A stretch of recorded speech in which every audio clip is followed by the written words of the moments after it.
Good morning, Nigeria, and welcome to Breakfast Extra, your favorite serving of wit, wisdom, and occasional bombastic side eye. Yes, today we mark International Anti-Corruption Day, which is tomorrow, a day where the world pauses to reflect on the corrosive plague that is corruption, or a day when the rest of the world kind of like gives Nigeria the bombastic side eye, if you see what I did. Well, let's just say this topic hits very close to home. Nigeria, the giant of Africa, once the pride of the continent, now affectionately or perhaps not so affectionately known as the center of corruption. Is it not poetic in the darkest of ways that our nation, brimming with potential, has also become synonymous with kleptocracy? Hold on a second, I'm sorry. The producers placed me on a ban on the use of big language during the prologue. So please let me define kleptocracy for you, if you don't mind. I think I've got the dictionary here. Here it is. Kleptocracy. From Greek, kleptos, thief or klepto. I steal, and kratos, which means power of rule. Also referred to as thievocracy. These are not my words. It is a government whose corrupt leaders, kleptocrats, use political powers to this is a big one again, expropriate the health of the people and also land they govern, typically by embezzling or misappropriating government funds or at the expense of the wider population. And at the bottom of the, what's it called here, it says similar words, Nigeria. That's not me. So how do we get here? Is it a cunning brilliance of small-time scammers trying to hustle their way out of poverty? Or is it the grand-scale heist by those in high offices lining their pockets while leaving the masses to grapple with pothole-ridden roads and fuel queues that stretch for miles at a time? So let's take a stroll down memory lane here, all right? Remember the Nigeria air scandal, where billions vanished into thin air faster than the inaugural flight itself, which never happened. Till today, nothing has come out of that situation. Or better yet, the better edu situation and the disappearance of education funds, because apparently educating the next generation isn't as profitable as decorating a portfolio. And let's not forget Emefiele, the former central bank governor, whose fiscal policies may as well have been written on monopoly money. Wait, didn't he try to print us monopoly money? I don't know. Does anybody still have those 500 or 200 naira notes? The one like looks like watercolor, or the faded. We can't even find them anymore. And then the piece de resistance for the month, Yahaya Bello, a man whose financial exploits make him look less like a governor and more like the CEO of an unregistered Ponzi scheme. But wait. What about the 753 mysterious duplexes unearthed just recently? That's right, over 700 sprawling mansions standing tall as an architectural monument to corruption. I mean, we should start a theme park there at that location. Wallahi, I'm telling you, it's going to be a big one. Oh, look, that one belongs to you-know-who. I mean, you have to wonder, how much does it cost to build a monument to greed? Like that. How many schools could those billions have funded? How many hospitals could those resources have equipped? But no, Nigeria is the land where political ambition isn't fueled by patriotism, but by the mouth-watering rewards of public office. I mean, it's any surprise, is it, that political arena here is more competitive than the Olympic races itself? So here, ladies and gentlemen, viewers, everybody from all across the world, a poem for our beloved country on World Anti-Corruption Day, shall we? O Nigeria, land of wealth and wonder, why do you let corruption tear you asunder? The duplexes rise while the people fall, a nation of giants, yet so small. But today, let's set aside the bitter for the better. We've got an entire segment coming up to celebrate World Anti-Corruption Day, discussing the cases, the scandals, and also hopeful solutions that we could bring. So grab your coffee, tea, or whatever it is that makes you sane, and let's dive in, because we're going to fix this. Trust us. And we might as well start somewhere. So let's start here. Ladies and gentlemen, let me say welcome once again to Breakfast Extra.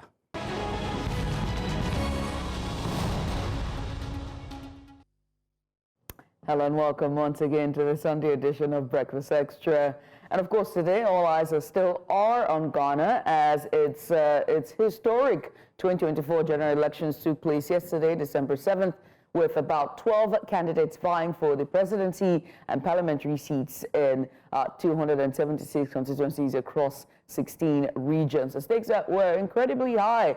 Now, leading the pack were Dr. Mahamudu Bawumia of the ruling New Patriotic Party, NPP, and we also had John Dramani Mahama of the National Democratic Congress, NDC, representing Ghana's two dominant political forces with over 17 million registered voters and projections suggesting an 85% turnout. This election is poised to shape Ghana's future. Now, we know that the NPP's Dr. Bawumia has campaigned on digitalization and economic innovation, while the NDC's John Mahama has pushed for transparency and social reforms. Now, voters' enthusiasm has been noticeable, with reports indicating well-organized polling stations across the regions. But with the stakes this high, tensions remain, especially in critical constituencies like Ashanti and Greater Accra. Yes, indeed. And we were here yesterday on the show The Ballots to bring you all the notable updates regarding the elections, the implications of this monumental election. We are joined by, well, esteemed guests. They'll join us one after the other. First off, we have joining us Elsie Apao-Klu. She is joining us from Accra. She's National Coordinator for the NDC lawyers responsible for National Presidential Coalition. Elsie, it's good to have you here with us this morning. Thank you for joining us. Thank you very much. Great. Now, Elsie, please, if you'll give us an update as to what's happening currently. The elections, well, at least voters came out to cast their votes from yesterday. Now we're expecting the announcement. Do tell us what the situation is in Ghana. Thank you very much, and a very good morning to all your viewers in Nigeria and across the world. We members of the National Democratic Congress of Ghana are very excited that the Ghanaian people have made a decision that they have requested for the justice, the true justice that our country's motto has always proclaimed. And so far, the provisional results across the nation looks very good. For our presidential candidate, His Excellency John Dramani Mahama, and then also for majority of our members of parliament. We are waiting for the electoral commission at the various constituencies to complete their work, and we are calling on the security apparatus and the security agencies to ensure that the true justice and freedom that Ghana stands for is maintained and proclaimed. But we are happy so far for how things are looking for our president and members of the parliament. Now, Elsie, could you please once again confirm exactly where you are at? Are you at any of the centers currently? Yes, currently I'm at the Collation Center in the Domi-Kwabinya constituency, one of the largest constituencies in the Greater Accra region, which is the regional capital. And I must say that for a very long time, we have never, as a political party, won this election. But as it is now, the provisional results that are available to us looks very, very, very good, and the constituency is turning green. Here, sorting has been completed. We are just waiting for the electoral commission to project the collated results and make the declaration in our paper. And so, of course, as we wait for the announcements to be so you can hear a lot of noise here. We are calm, so the place is a bit noisy, and we are happy because this constituency has been one of the constituencies since 1993, since we returned to constitutional governance. Our party has never won this constituency, but it's one of the ones that it appears so very good, very green, and we are taking it. Elsie, as we wait for the announcements, can we talk a bit about the turnout from yesterday? We hear 80% voter turnout. What was it like for yourself and observers who were, walking around the elections? Your observations. Thank you very much.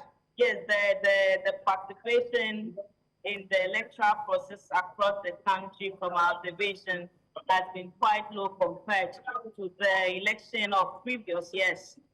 But it also just tells you how unhappy the Ghanaian people are about the ruling government and their decisions that have made a lot of Ghanaians economically very, very stressed, that have made their lives socially very, very stressed.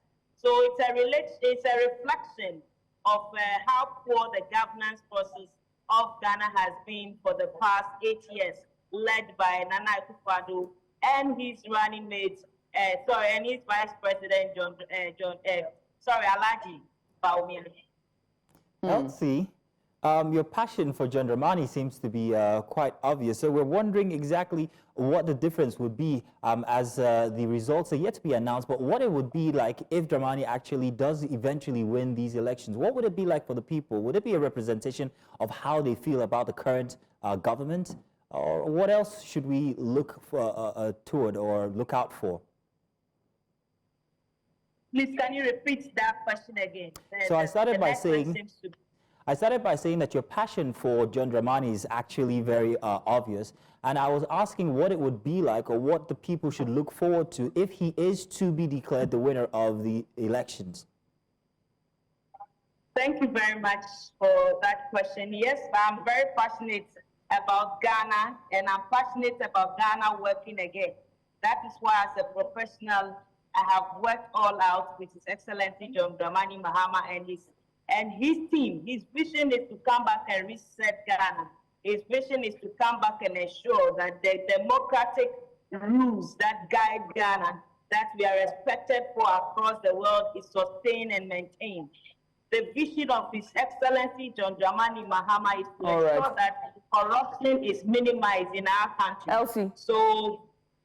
Elsie, forgive us for a second. We've just been informed that there's a breaking news. At this point, we have the managing director of News Central, Mr. Kayode Akintemi, who is joining us live now from the third mainland bridge here in Lagos State, Nigeria. Mr. K, we understand there's been an accident. Tell us more about this. Fire incident. Can you see the fire? Yes, we can. It's a fire incident. A vehicle, I'm not sure what it's carrying. I just saw it now. I'm not sure what it's carrying, but it's a fire incident. It's caused some amounts of mayhem and heavy traffic on Third Mainland Bridge just before you get to the exit to Ijumago. So that's where it is. But it's under control from what I can see here. It's under control now. It's very clear that this may cause accidents. It's just that the traffic is quite heavy around this axis. I was about to say, yeah, it's going to cause a bit of accident. Coming on Third Mainland Bridge, you'll be wary of the fact that there will be heavy traffic. So if you can afford to avoid Third Mainland Bridge for the next couple of hours, it will make sense to do that, pending when they clear the rough roads or the rough bridge that is there of the car. It's not a car, it's actually I gathered from one of the people that I spoke with when I first got here. They said that they had to break the windscreen to enable the driver to escape from this. If not, he could have been burnt. As you can see from the wreckage, it's obvious that it's completely burnt. I don't know what he was carrying, but whatever it was I think something that is combustible that would have left to this amount of burn. Okay.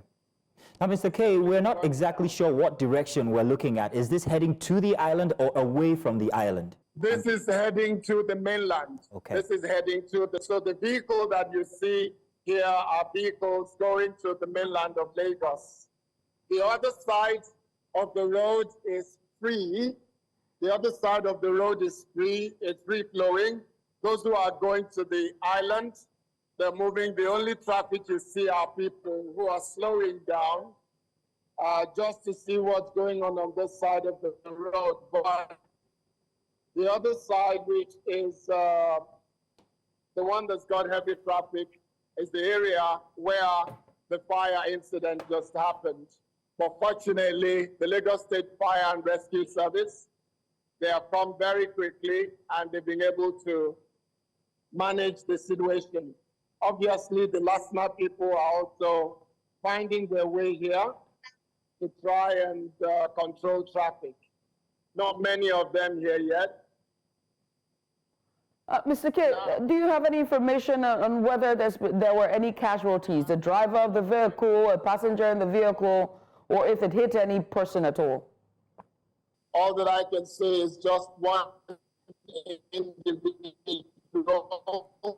That was Mr. Kaide Akintemi, the Managing Director there for News Central Television, just giving us a live update on a fire incident on the 3rd Mainland Bridge. The switch gets back away from that, bringing more in-depth reporting when we find out more information as to the cause of the fire and whether or not there are accidents and casualties and who exactly was driving that van. But now it's back to the Ghana, more updates on Ghana's general elections, which happened yesterday, December 7th. Saturday. We're joined by Elsie. Elsie, if you can still hear us, thank you so much for holding on. And yes, continue with your answer to Muzino regarding your support and the future prospects for John Mahama.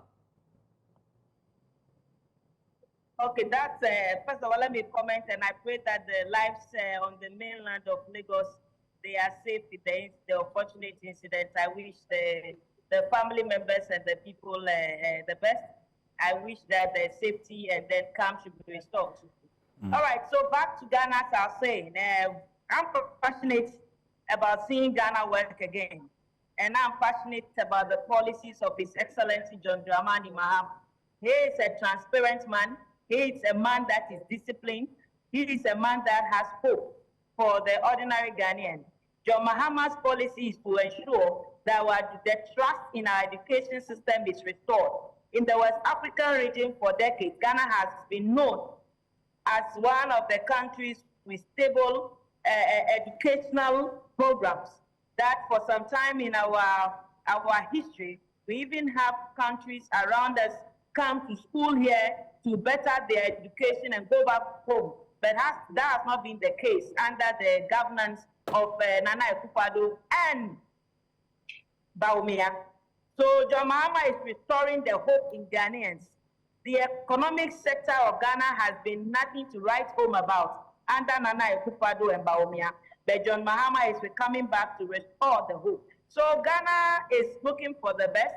Ghana is looking to restore its relationship with its neighbors and restore its position in the world again as the beacon of African democracy.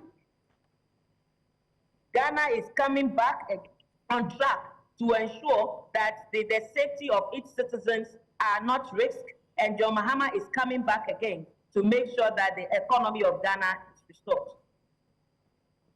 Interesting times ahead for Ghana. I mean, there's a lot of questions regarding, whether or not John Mahama. Let me say this quickly.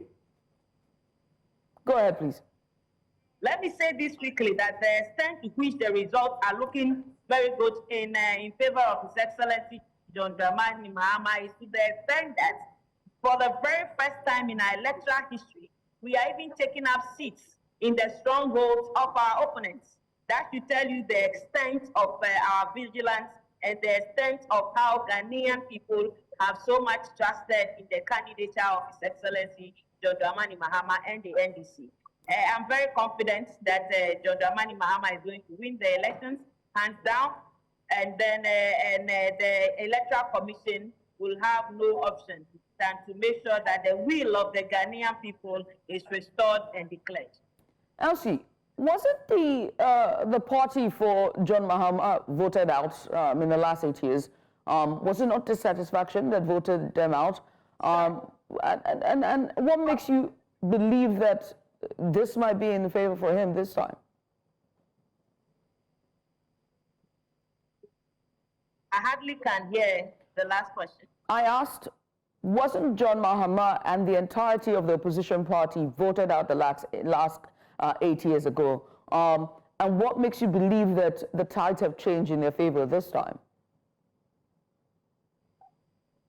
You know, the last election was a number of situations, even with it was highly contested in our Supreme Court, and then there was a decision of the court, which we have to respect because that is the apex court of our land. Things are different this time.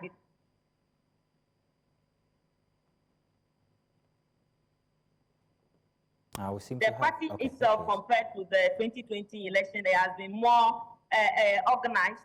Now we have all our results ready ahead of time. And I can confidently tell you from where we are, the provisional results, the number of the results are being declared already. So we know the direction in which the votes are going. But as I said, these are not official yet. We are waiting for the EC. Okay, then. Elsie, let's get back to the structure of collation that's happening today. You say you're at the center. Is there a central center for collation? And how are results being translated to, or transmitted rather, to the center, if there is one? Okay, so we have an electoral system where from the polling stations, the results are taken for collation at the constituency collation centers. And then from the constituency collation centers, they are further transmitted to the regional collation centers. And then from there, it goes to the national. The national mainly is just for the purposes of declaration, because the presidential votes, we consider the whole of the Ghana as one constituency. So the transmission is done manually and electronically. As I'm here, we can, from my tab, I see the results. I see the results that we have collated around. I'm not to show this yet, but this is how it's looking. On my tablet, I can see the whole country, how our results are varying, because the inputs are going into a national database. And from the tab of your tablet electronically, we know how it's going. And that's what gives me confidence that His Excellency John Dramani Mahama is on the right path, it's on the right road to make sure that Ghana's dignity is restored once again. Interesting times. In the meantime, we're being informed that we're now being joined by Kweku Adams, Dr. Kweku Adams. Kweku Adams, he's the associate producer associate professor in international business at the University of Bradford and founding Ghana Scholarly Society Worldwide. Dr. Adams, wonderful having you join us this morning. But I don't think that's morning where you are, but welcome. Thank you. Thank you so much for joining us. Let's get started. Now we've heard from Elsie, who is saying that from the central collation database that is on the cloud where everyone can access. I mean, we don't have that data, but Elsie seems to be keen and very assured that John Dramani Mahama is going to be in the running or might win this election cycle. Let's look at the implications of his manifesto and what he did in the last 8 years, last time he was in office. What will be different on this time based off of his promises and manifestos to Ghanaians if he wins? Well, I mean, thanks for having me, first of all. I am not here to talk about partisan politics. And I think I kind of like the question that you asked Elsie previously. President Mahama was in the government. And the Ghanaians voted him out. So what is going to be different this time? I think Ghana as a whole needs a proper development strategy. That irrespective of the government, the strategy for national development continues. So Ghanaians were in the same place 8 years ago, and now they're in the same place now as we speak. They were unhappy with President Mahama, and they are now unhappy with the Akufo-Addo government, the MPP government. What should these political parties do differently? And I think that's what every voter should ask for. I think the purpose of election is to create change for policy that drives economic growth and development. And that is what it seems we have not managed to get as Ghanaians from any of these two political parties.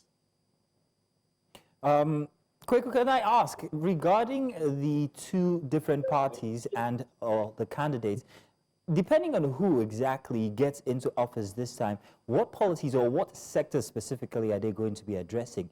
Since Ghana seems to be having this economic downturn that everybody seems to be talking about in West Africa, what sectors or policies definitively can be adjusted that will bring Ghana out of that economic doldrum? Number one, we need to have institutional development. There are 3 levels of development that Ghana needs. One, institutional development. Irrespective of whichever party is in power, institutions in Ghana must grow and develop. We don't need strong men, we need strong institutions. So if you look at the NPP as a party, people say they've been very good in terms of social policies. They've brought free SHS and people can go to school for free.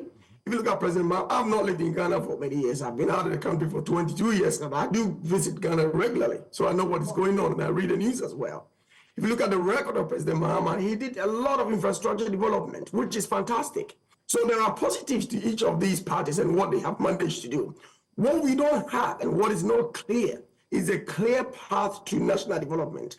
I think, and I want to suggest to maybe if President Mahama wins or the other party wins, I think that every country must have a strategic direction. What are we going to be known for as a nation? Within the next parliament, can we solve the main issues we face in our agriculture? Or maybe let's take education. We have a lot of issues in education. Let's spend the next parliament solving all our educational issues, research centers, universities. For the next 50 to 100 years, no party is going to come back to resolve issues without education. The next parliament picks on the next job and on the next strategy. Then we see that we are gradually solving our problems. One party comes, they solve a little here, a little there, nothing happens, they go. And the question I'm asking, LC, the next 4 years, let's say 2028, when we vote again, will Ghanaians say the same thing? And what will Ghanaians be saying about President Mahama's government? That's the question that I've got for all the political parties that are vying for the votes of Ghanaians.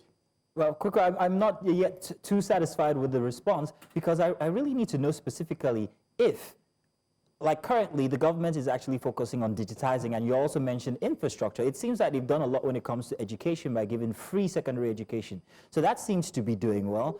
If that still doesn't go well by the populace, then what could be the result this time around?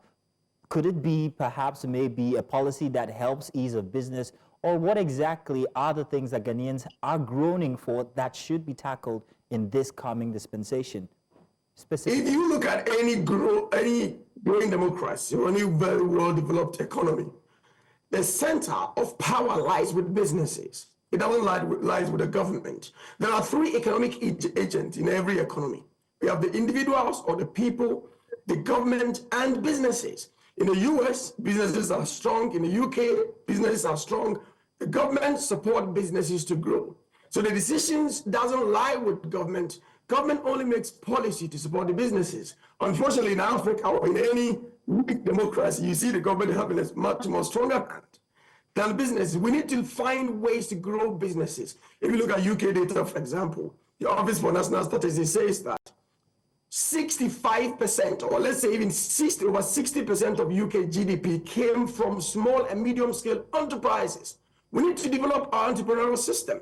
Now, President Mahama was advocating for 24-hour economy, and none of his people were able to explain it. And I'm not standing against his government or the other party, not at all. But when you listen to the 24-hour economy very carefully, I don't think it was very well thought through. So I hope that the 24-hour economy is going to be revisited, it's going to be revived to help businesses to grow. Any government that is going to succeed must make business at the center of its policy. That's what I would say. Let's also talk about, since we're talking about just the economic measures really and, you know, how best to improve the lives of Ghanaians, one of the measures or one of the promises that was been, or solutions that has been touted, and I can't remember who, I don't know if it's Baumia or Mahama, but it was austerity measures, right? When it comes to at least a 6-month approach when it comes to austerity measures for government spending and cutting back on a number of things. Do you think that that can also be employed to resolve the economic downturn in Ghana? Doctor? I mean, the thing about austerity is because we don't have money. Country is broke, okay? Now, we've been to IMF 17 times. When you look at the government, the Ghana's record on its fiscal policies, it's just from one government after the other. Since Ghana went on the path of democracy through President Rawlings, late President Rawlings, we've always gone back to IMF, and that is not a good sign that we are managing our affairs very properly. So we need to leave IMF. We need to, all the years of handouts from IMF has not worked. It will not work. We need to find ways to grow our businesses. And, the slogan that the current government, the NDC government has used against the current Vice President, Dr. Bawumia, is the one, the fundamentals of the economy is weak. The exchange rate will expose you. We need to find ways to grow our economy as a nation. And it's not just for Ghana, it's for all African countries. Until that happens, and there's no way we're going to grow with tightness or fiscal policies. There must be growth through businesses. But government policy must support the growth of small and medium-scale enterprises. I mean, if you look at banking sector collapse in Ghana, and that's one of the ways that, one of the reasons why people voted against this current government, banking sector collapse, this sector collapse, that sector collapse. We need to find ways to support businesses to grow. How about government bailout? Why didn't government bail out those banks? In the UK, government bailed out banks. In the US, government bailed out banks. We did the opposite in Ghana. These are some of the repercussions. If the MPP has lost some votes, that might be one of the reasons. For example, Dr. Papa Kwasindumi, he had businesses, he had banks. All of those businesses are gone. He may have had some problems, whether it's regulatory or issues with the way the business was managed, but there could have been ways to rescue that business, support employment in the nation. That did not happen. And unfortunately, that is the way things have been. And hopefully, whoever comes to power will be able to learn from the lessons of the past that we don't need IMF. We don't need the money from the West to develop. We have enough to grow. Doctor, let me ask you a question, right? I was going to ask Elsie this question, but unfortunately we lost her there, her connection. Talking about accountability, let's talk about accountability and transparency. I know you don't want to talk about partisan politics, but unfortunately you're stuck with us, so please humor me, okay? The former Ghana president and now presidential candidate of the National Democratic Congress, NDC, and that's John Mahama, he campaigned on the slogan, resetting Ghana, jobs, accountability, and prosperity for Ghana. And this is the same person that was marked, his tenure was marked by turbulence, drastic power cuts. He was also accused by many government agencies of allegations of bribery and corruption and collecting bribes. He was accused of receiving bribes from a businessman in the form of a Ford four-wheel drive in 2012. And we've talked about corruption as well and the tackling of corruption and transparency in the government. If Mahama were to win, do you think he would deliver on his promises of accountability with his governance? He can't, unless there are strong institutions. So we go back to the idea of strong institutions, that every government that wants to do something very serious, whether it's Ghana or Nigeria, whichever country, must take the development of institutions seriously. We need to support our institutions and the people that do the right thing. I think the previous Auditor General, I don't know his background, of Ghana, I think his name is John Dumbelovo, can't pronounce his name very well. But I understand he was doing a very good job of campaigning against corruption and dealing with corrupt practices. He himself, again, some people said that he was found with some more practices that I cannot verify.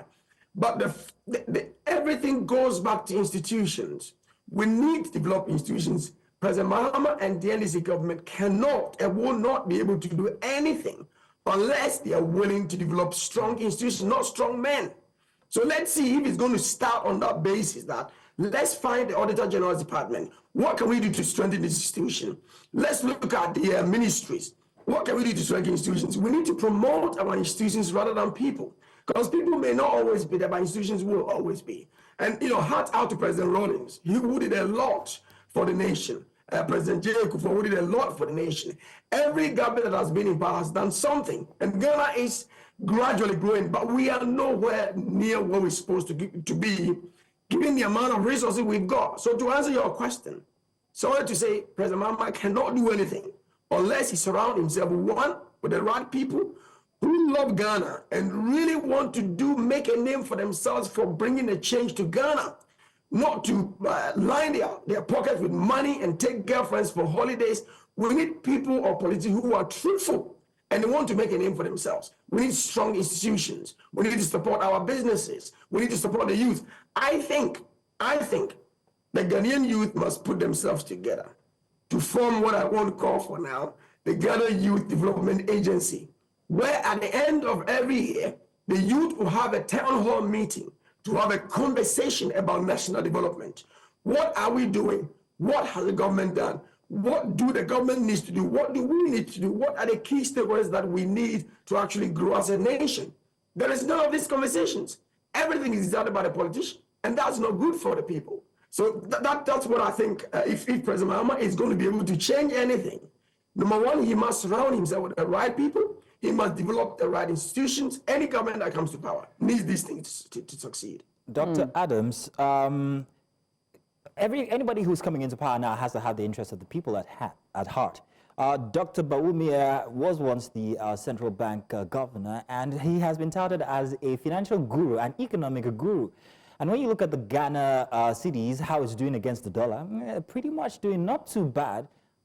So one should say, or one could say that the economy is kind of like in a good place. Well, I'm not in Ghana, so I really can't say whether that is absolute.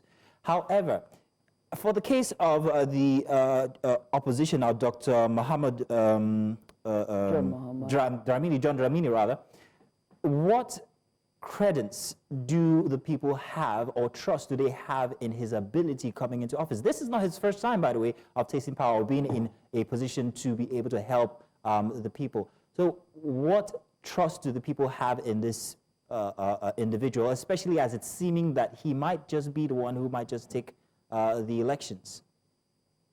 See, when you look at the nature of voter behavior, I'm not sure if there are a lot of papers published about voter behavior in Africa. Right. There was always a tendency for voters to look back. And as I said before, that yes, the NEC time when President Mahama was a president, he did a lot of good, in terms of infrastructure development. He did a lot of good in terms of road construction. That's what people say, He did. There were some things that he did which were good, and everybody who is level-headed must applaud what he did, okay?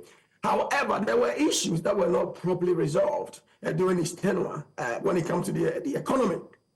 Now, this government seems to have done better, as you are alluding to, when it comes to the economy. The problem goes back to the same question. Do people have jobs to do? Can people put food on your table? How hard it is to make one city compared to what it was 3 years before? Can I feed my family with good food? What are the prices of goods and services on the market? That's what economists call real living standards or real wages, whatever that is meant in Ghanaian terms. But Ghanaians, and I remember President Ronnie said something, I don't understand all the complex economic theories, but I understand when a baby is going to bed hungry or a child has not eaten food for hours. That is what Ghanaians look for. So whether President Mahama or President Bawumia, whoever is going to win this election, is going to be able to succeed at the next election, I think voter apathy can sometimes contribute to people making decisions which are in their interest just because it worked for me and my family. It did not work for me and my family. So it would seem what you're saying. Issues. It would seem what you're saying is that the people are just like, you know what, we're tired of this one, let's just take whatever we have coming next. Not even regarding what had happened before when this person was in office. Is that the situation you're saying? No, that's not the situation. If you look at the U.S. election, it's kind of a similar thing that happened. We are just tired. That's what happened in the UK, So voter apathy, we need to do research on some of these things to know the African behavior when it comes to these elections. Dr. Adams, I'm with you there because, I mean, if you take out Ghana, we can see this happen over and over again with, other elections where people would take some time off and then come back. And sometimes, I don't know if I don't say it's Africans, I don't say it's West Africans. I feel like human beings in general, we forget about the past and we're more entrenched in our present. You know, we're very entrenched in our present.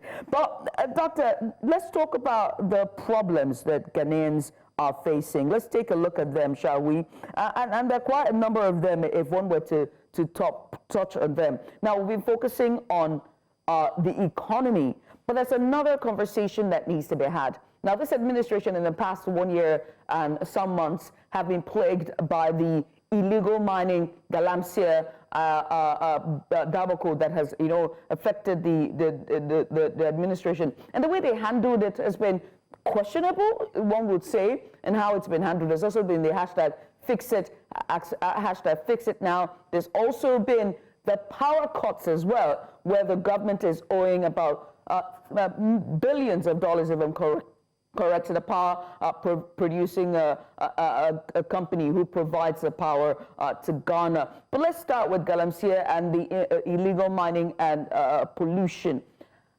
When the two leading candidates, and that's Bawumia and Mahama, who can fix it correctly? Or better yet, what would be a lasting solution when it comes to illegal mining and pollution? Let's start there. You know, who can fix it is a very difficult question to answer, because galamsey has been in operation, or galamseyers have been galamseying when President Mahama was in government at the time. And when we have this current president, you know, current government has been going on. To stop it, it takes the redirection of the energy of the youth towards something more beneficial, or something that they can find to do. People must work, people must eat, people must find work to do. And I remember very well when the galamsey was becoming quite worse, the current government, the NPP government, decided to use a very hard hand to go after these guys, burning the equipment, using the military to destroy them. And the current, the NDC government actually said, oh, the government is being harsh on you. Vote for us. When we come to power, we're going to give you, we're going to license you to operate. We're going to make it easy for you to galamsey and do whatever you like and those sort of things. So then the present government decided, well, if that is what this government is saying, then let's keep quiet. Let's go quite a little bit and see how things play out. You know, so you can see the imbalances, the untruthfulness of partisan politics in Ghana and in Africa. I would dare say that these two governments have been they've not helped Ghana a lot. In fact, they've been the problem of development for the youth. By the way, the Ghana Scholars Society, which I'm the president of, we are organizing a conference in June. We want to look at unemployment. How do we solve the youth unemployment? People not having jobs to do, not having food on the table, until we divert the energy of the youth to doing something productive, which will bring economic growth. They would always go back finding something else to do, and it could be galamsey, and nobody can stop them. That's the issue that we face at the moment. So I'm not very confident that any government can stop it until something has been done to find jobs for the youth to do. Now, Dr. Adams, you just went back and said exactly what I thought you were saying from before, that the people have no better choice than these two candidates, and they've just chosen the better one, or maybe the one they've forgotten about. The lesser evil. The lesser evil, it would seem. And say, let's go with this one now. Let's try a new size. However, regarding galamsey and illegal mining, first of all, to fix it, what exactly is the problem? I know there's pollution involved in the entire equation. However, what parts of Ghana are these issues rampant, this galamsey issue? And I'm wondering, I don't know if you have this information, what the polls were like at these locations. Did the people actually vote for the opposition, or did they, well, let's stick to the evil we know, which is the present Bawumia administration? So do you have that information? Or if you can prospect, tell us what you think might be the situation. That's interesting. I've not seen the polls, and I'm not very sure. I think I can say for sure that a lot of parts of the eastern region has seen a lot of galamsey. Central has seen a lot of galamsey. I'm not sure about the north. I've heard reports that the Volta region is quite safe from galamsey, because the traditional leaders are quite serious about preventing people from doing so. I've been involved in panel discussions where I've asked the leadership of the nation and particularly the traditional leaders, how come you've not managed to stop them? And what they're saying is that the argument is that the land and its resources, according to Ghana law, somebody quoted, belongs to the government, is vested in the Ghanaian government. They use the legal word vested in the Ghanaian government. And therefore, no one can stop Galamsey except the government. That is a trick that they use to say, well, we are not responsible for this. But in fact, when it comes to the data in terms of who voted, how they voted, I have not seen the results yet, and I cannot tell. I think it would be an interesting area of study for us to see. It would indeed. It would indeed. And for me, that would be the poster child for the entire election, to see exactly what the people are feeling regarding the current or opposition. That would be the thing, the location to check. I mean, as we wait for the exit polls, as we wait for the announcement to be made and look at the exit polls to see, you know, the demography of those who voted, the regions that voted, and whether or not the turnout for this election matches previous years, one thing is certain: this is a very crucial and very critical election for Ghanaians, and also issue too, by the way, that specific issue. Yeah, that's, and also this would, I hope that anthropologists and psychologists and people who are very interested in elections are watching and listening and be able to take out that opinion and that suggestion that Critical you made data. about, you know, studying the mindset of, you know, voters and just people to pretty much understand how people vote. Hopefully, we don't use that as a tool to empower those who want to clinch power for themselves. You know, that's the thing about polls and, you know, and studies. And when you put out studies like that, people can wield that knowledge and information for bad oftentimes. But Doctor, you have been sublime, very insightful perspective you brought on this segment, but we do have to let you go. But once again, many thanks. Thank you very much, Doctor. Thank you. Thank you. Buddy. Dr. Adams there, associate producer, Judith, professor. what's this that we producer no professor? clue. I have no clue. It's like, I do not know are you dating why. a producer or a professor? Which is it? I don't even know where that came from. I don't know. I wanted to say we didn't have the chance to say good morning. I think Yeah, I good almost got the morning. memo to wear the same shade. Oh, goodness me. Almost. Great minds think alike. There we go. In any case. Well, we're going to short break. When we come back on the other side, it's time for us to bring you our weekend warrior. Stay here.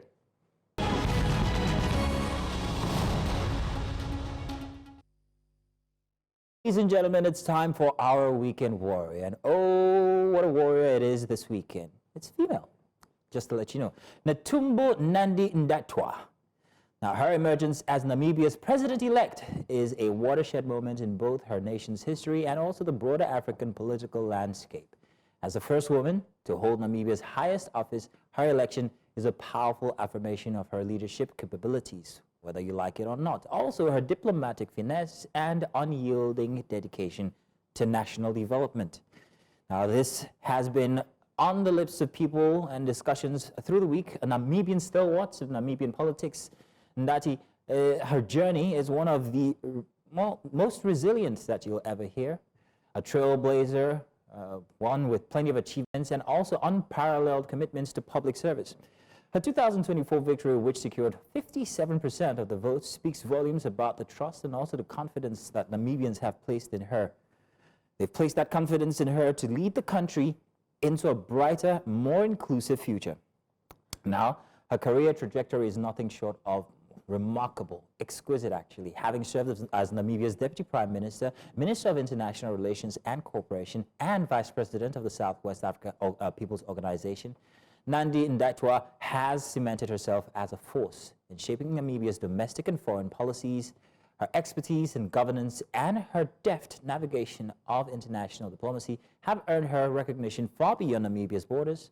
From advocating for Namibia's independence during the liberation struggle to championing sustainable development and also regional cooperation, her leadership reflects a deep understanding of the complexities of governance and the need of her people. And in a continent still grappling with the underrepresentation of women in leadership, Nandi-Ndaitwah's victory places her alongside luminaries like Ellen Johnson Sirleaf of Liberia, Africa's first elected female head of state. There's also Sally Work Zadine of Ethiopia, a global voice for gender equity and peace building. And there's also Samia Suluhu Hassan of Tanzania, whose presidency has been a masterclass in balancing tradition with innovation. And globally, leaders like Angela Merkel and Jacinda Ardern have demonstrated the women in power that bring fresh perspectives and innovative solutions. And Nandi-Ndaitwah's presidency promises to carry forward this legacy. Her illustrious political credentials, she embodies a vision of unity and progress.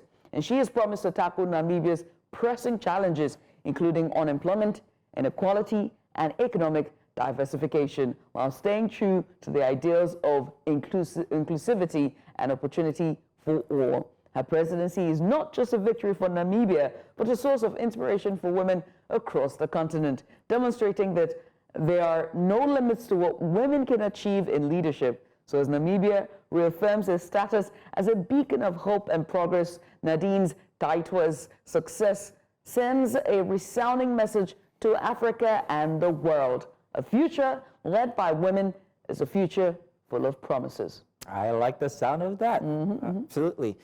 In Namibia's corridors of power and also on its bustling streets, a new era is dawning. Gone where a woman leads with, it's one where a woman leads with grace, conviction, and also vision. For those asking whether a female leader could be the answer, I mean, Namibia offers a resounding yes. All eyes on this southern African gem, ready to see how Netumbo Nandi-Ndaitwah will redefine leadership in ways that uplift not just Namibia, but the entire continent. Could this spark a domino effect, we're wondering, inspiring other nations to embrace female leadership? I don't know what you think, Judith. Well, there's one thing we're certain. We have Ngozi Okonjo-Iweala, who's run for a second term, and she won it. So, yeah, it can I happen. thought you were going in a direction that I was about to, you know, import her back into Nigeria. And all right, in any case, if history is any indication, Nandi-Ndaitwah's presidency will be a chapter worth celebrating and one that the world will soon or will never soon forget. So today, like we said from the start, we award Netumbo Nandi-Ndaitwah our weekend warrior position for this weekend, and we say congratulations to her, and not just to her, but to womanhood and women across Africa, and to you too, and all the women here at New Central. Oh yes, indeed. It's congratulations to all of you. This one is for all of us. A lot of people don't know every this, African. but most of the directors here are mostly women. In fact, I think almost all of the departments are headed by women. So we've got our quarter I fixed. can count the men. That's our heads of department. We're just No implications on our abilities. It's just we are supporting I love it. supporting women. No, That's a hashtag that should start out. the this future week. is women. The I future think is everyone female. understands. But in any case, I mean, I was very pleasantly not surprised. I wasn't surprised that she actually got the position president-elect, eventually president. I wasn't surprised at all. If you look at her, what do you call that thing now? Her rap sheet. Not her rap sheet, but her antecedents. Resume? Her resume. I mean, Yeah. And I remember her speech. She was like, this is an achievement for all women. This is to prove that, you know, the glass ceiling has now been broken. Other women can do this. And then she said this. She said, you will not like me, you know, and I don't think you like me, but that's the thing. I want to do what would make you happy. And at first you would not like me, but I would do it. And then when she said that, I was like, oh, it reminds us of somebody. Who? Our grandmothers. oh. You know what I mean? Like, it reminds us of our grandmothers. They are the ones who be like, I know you hate me now, but I'm doing it for your good. Open your mouth and take this medicine. Oh, no, not the Yogi and Pop. The trauma. Ladies and gentlemen, let's do a short break. When we get back, we'll be touching on the news, and also we have more conversations. We'll touch on Ghana here and there to bring you reports by our correspondents. So do stay tuned. This is still Breakfast Extra.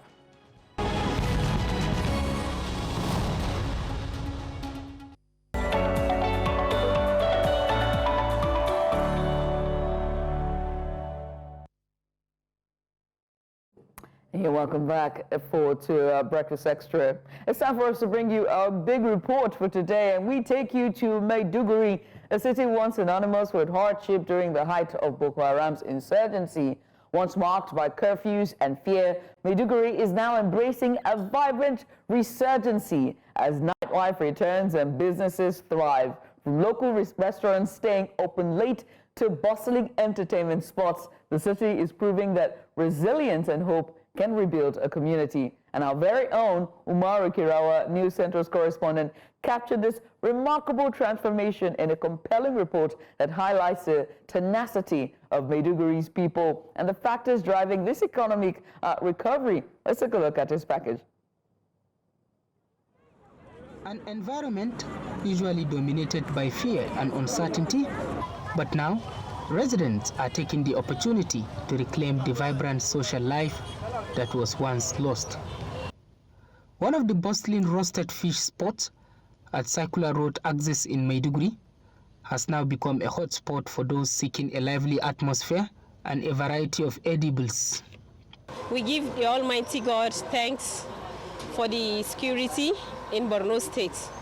As you can see, in the night, we do sell much. It's our busy hours. We give God the glory. Peace is coming back to Borno. In the daytime now, normally we can sell like 10. While in the evening, we can even sell up to 50 pieces.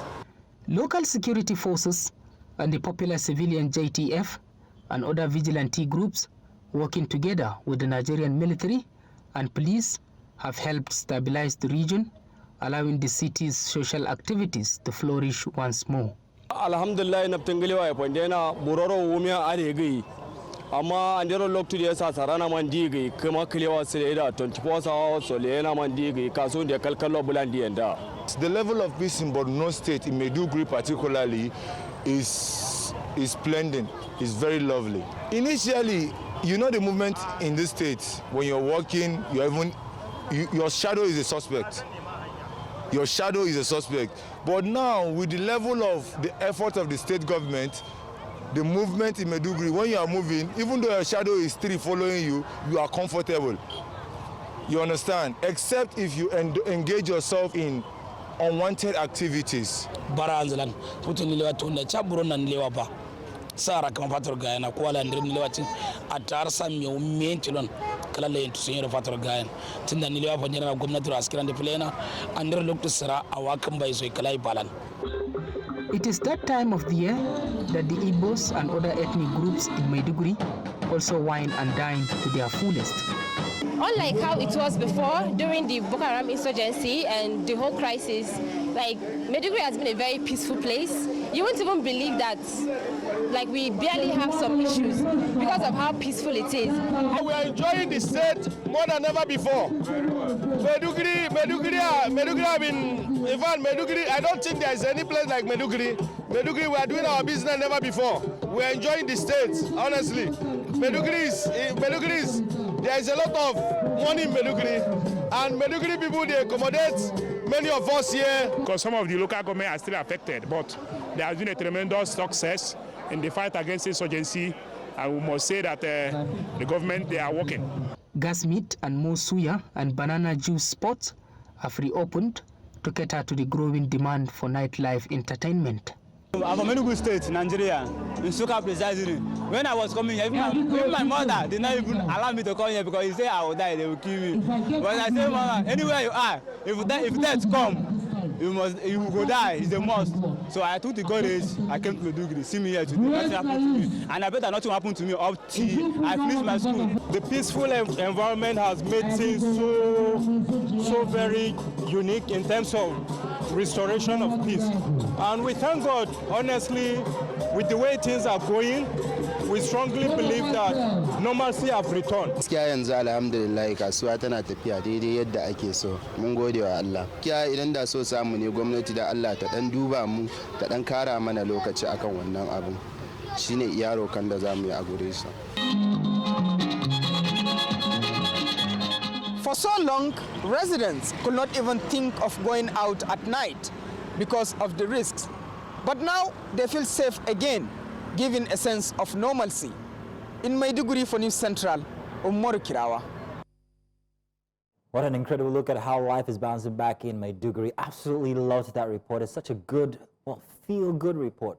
So now, with this inspiring story, to further, give us more light on it, we're joined by two special guests, one of whom you have already seen, Umaru Kirawa, who himself put together that report, our News Central correspondent. Thank you very much, Umaru, for joining us. And we also have Chief Livinus Ozuamena, a local business owner in Maiduguri, who will give us, well, first-hand insight into how the post-insurgency revival has impacted businesses and also livelihood. Thank you very much, gentlemen, for joining us this morning. First off, let me come to you. Umaru Kirawa, what were you doing when you got the inspiration for this report? Were you somewhere out at night sitting down, you know, with a bottle of, I don't know what, and just enjoying it and saying, let me do a report on resurgence of nightlife in Maiduguri? Kirawa, be honest, what were you doing? He's allowed to, he's a single man. Well, that report actually was inspired shortly after I trekked twice from distance location to my home after working on some reports, because I observed that virtually everything is moving normal during the night hours in Maiduguri, and it might interest you to know that Maiduguri's peace is not only the absence of war, the bomb explosions, the killings, the hiding, and the running helter-skelter, and the curfew, but it's the return of happiness, joy, unity, and so many other things. Because I see people on the streets, like those suya sports, the banana juice sports, and so many other goodies during the late night hours when I was trekking back home. And that really gave me the inspiration to come up with something like this. I said, if people have the guts now, if people, that fear is gradually evaporating and people go about their normal businesses. But the only problem is the curfew time, which so many of the people I interviewed complained, or rather pleaded with the government. If it's possible, the government can really work out maybe modalities on increasing time for the curfew, because immediately by 10, you will not see commercial tricycles and other commercial vehicles on the streets, only private cars and so on and so forth. And even then by 11, that's the end of it. So I found it interesting because everything is seems to be going normal when compared to those days when by 6 everybody is at home, everybody is scared and so many other things. But by and large, this can be alluded to the kind of leadership provided by the government, because Alexander the Great once said that an army of sheep led by a lion is far better than an army of lion led by sheep. So it's attributed to the standing leadership of the government, because even the state governor was attacked on several occasions, is on his way to Baga to resettle communities and so many other things. But at least we are seeing light at the end of the tunnel and people are going about their normal day-to-day activities. You talked about the government. I have to ask, right, did the government play any role, I mean, from your observation and just, you know, putting this report together, did the government play any role in this post-resurgency, this post-insurgency recovery for the city of Maiduguri?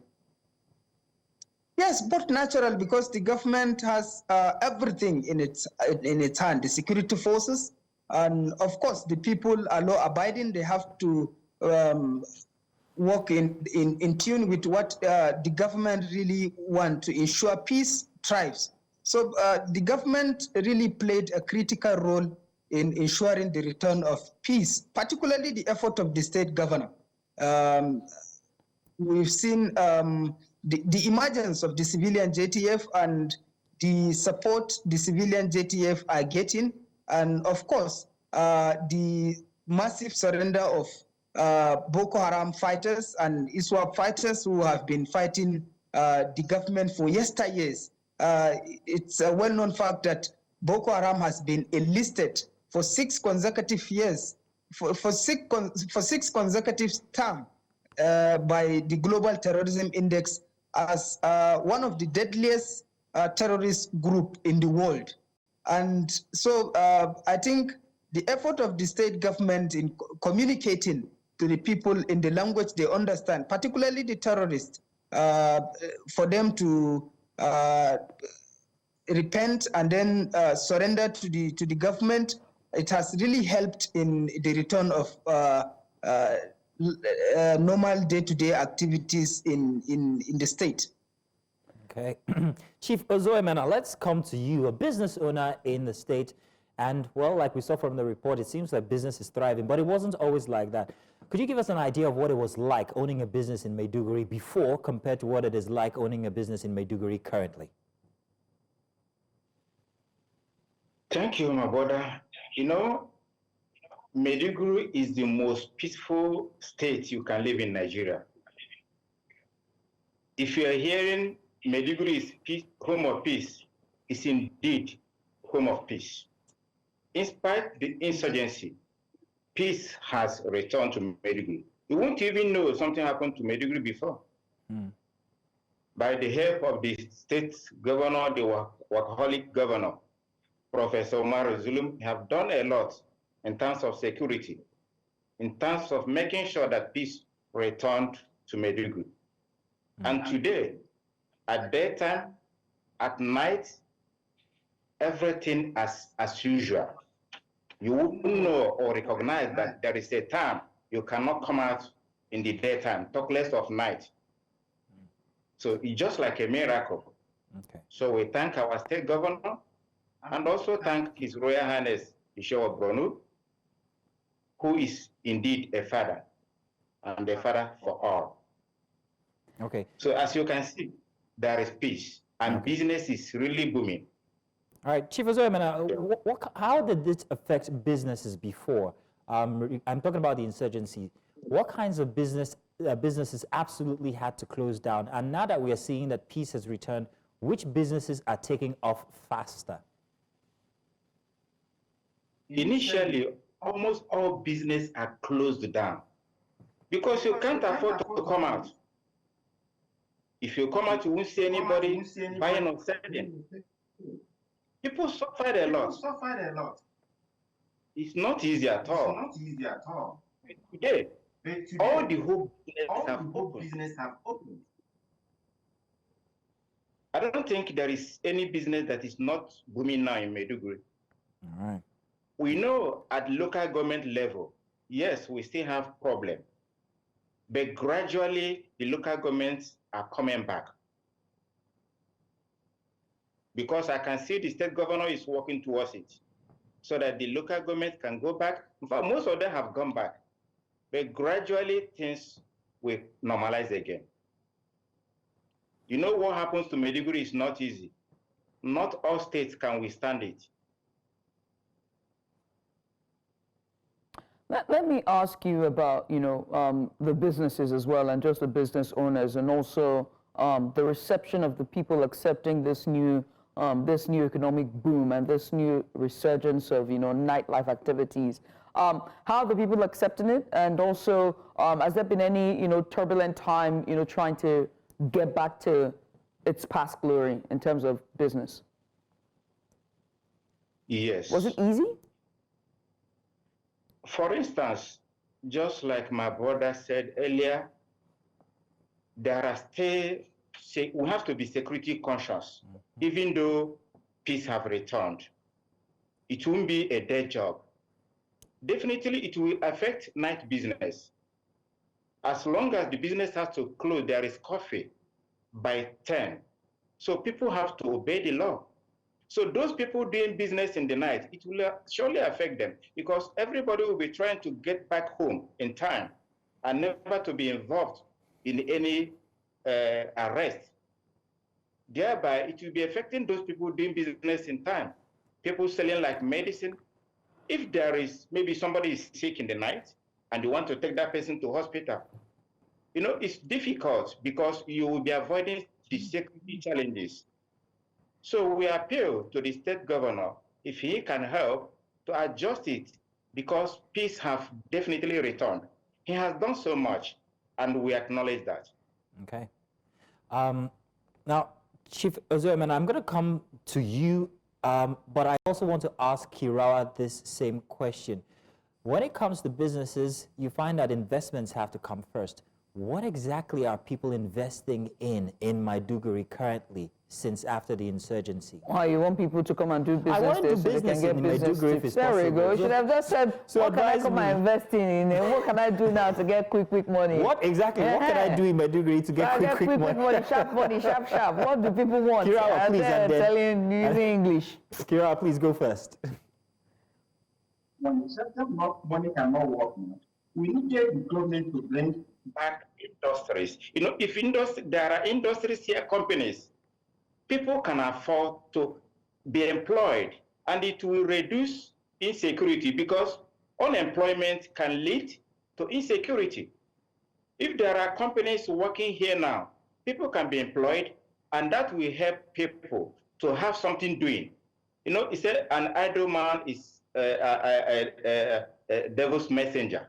When somebody is not doing anything, we have graduates who have graduated from school and they cannot afford to get any government employment. If there are some companies here that is working, they will be employed, and it will reduce poverty.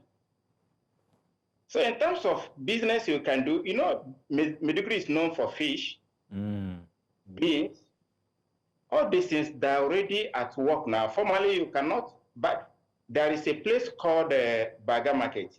That is where fish are being sold. Initially, if you go there, you won't see any fish again. But today, if you go there, you see that they are back and they're selling. Fantastic. I don't think in Maiduguri there's a place you can get a good fish like Maiduguri. All right. All right. Well, Umar, do you want to add anything to what Chief Levinus Ozomina have said? Yes, the beauty of the return of nightlife in Maiduguri is something worth celebrating, which we are celebrating now. And the journey of 1,000 miles is often said that it begins with a step. Now that we are enjoying relative peace and businesses thriving in the night hours, particularly up to 10 p.m. in the night, the appeal to the government now is to look into the possibilities of extending or adjusting the time so that businesses can really thrive and people can enjoy the good days of Maiduguri, where people like Chief Levinus, it might even interest you to know that he is in Maiduguri for over 40 years doing business here in the state. So it's the adjustment of time for the curfew is a clarion call which many are doing. It will really help. We know that the state government is really doing enough, and the state government, when the chief of army staff met him during his first median visit to Maiduguri, said that the government plans to resettle more communities, more towns and villages, particularly strategic towns, strategic villages in the state. So this will really help in improving the well-being, improving the peace status of the state, because Borno is recovering in fast pace and people are really picking up the pieces of their lives. And if you come to Borno, I assure you, anybody, I'm not trying to do any PR to the government. We are saying the reality. Borno has really changed over time. Things have changed and people are enjoying it, and businesses are really thriving in the state. It's not PR for the government. We actually did feel the feel-goodness of that report, and that's why we chose to actually have it here on Breakfast Extra. Thank you very much, Kira, and thank you very much, Chief Ozomena. Thank you very much. I wanted to say, Kira, regarding the report, the one scene that I really loved was the guy that talked about the shadow being the suspect. Absolutely loved it. Thank you very much, gentlemen. Well, thank you, gentlemen, for coming on. I appreciate you for doing this with us, guys. We're going to a short break, and we come back on the other side. We'll continue with your favorite Breakfast Extra. Stay here.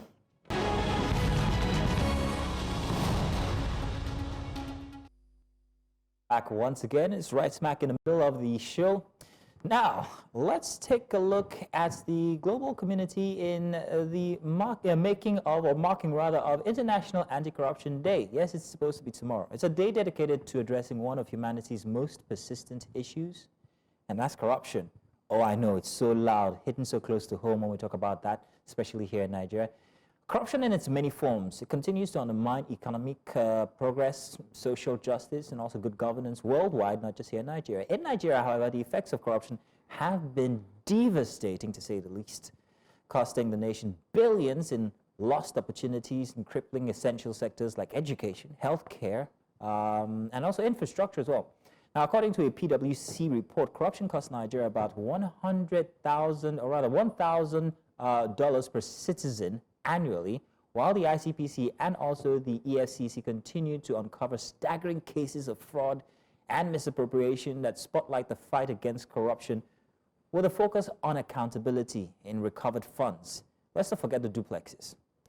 From the controversy surrounding how public officials manage these funds to the EFCC's renewed push for transparency, we want to examine the complex dynamics at play here, what progress has been made, and what gaps still exist in ensuring that recovered resources are put to use for the benefit of all Nigerians. So, our News Central correspondent Joshua Marai put together a package here on corruption in Nigeria. Let's take a look at that package real quick. We'll bring you that package. In the meantime, let's dissect the issues. We're joined by a fantastic panel of experts today. First of all, we have Justice Ojionu. He's here with us in the studio as a legal practitioner and political analyst. He will provide a deeper look at the legal framework for tackling corruption. We also have with us activist Awal Musa Rafsanjani, and he will share his perspective on civil society roles in holding public officials accountable. Gentlemen, thank you so much for joining us, and thank you for being here. We're going to start here in the studio, and I would like to speak to you, Justice, and ask you, how would you assess EFCC? How have they fared so far when it comes from their inception to present day? Not excellent. They're just there. They're just there. There are lots that's expected of them that they are yet to deliver on. Maybe tomorrow, when they have the political capital to be able to actually chase corruption in the way and manner it actually ought to be chased. Maybe we'll say, okay, it is close to El Dorado, but so far, if you say we should be on a continuum and I should score them out of a 10, I'll give them a 3. I find it very nauseating that the last two persons who've head the agency have also been found wanting for corruption as well, you know, of alleged corruption and bribery. Is it just 2? I think it's from inception. It's from inception. The first person being Nuhu Ibadu was removed unceremoniously and demoted from AIG to a DCP at the time. So no EFCC chairman has been able to complete its term out of a total of 6, and it's because for one thing or the other they were actually removed, either suspended and investigated. But again, the result of the investigation never ever see the light of day. We just hear of different colors of papers, blue papers, white papers, and all, but we never hear that, okay, one of them has been actually prosecuted. Maybe it would have been with the last one, but again, he was held for a while and eventually released, and we still have not heard anything. So I think that there's a lot for the EFCC to do in order to be able to gain trust of the Nigerian people. Two specific situations actually in recent times, it sticks out like a sore thumb. The first one is the 768 duplexes that were seen. As you know, Judith, I don't know if you know the person that actually that actually stole those houses. Why is it one person or a group of people? I don't know whether it's one person, whether it's a group of people. But why are they not named? Are we in J.K. Rowling's Harry Potter, where there is Voldemort that's so terrible a beast that must not be named? But I mean, Omoyele Shure has said that he has the names and also called out EFCC, saying that, and he alleged that the past CBN governor is the owner of the 763.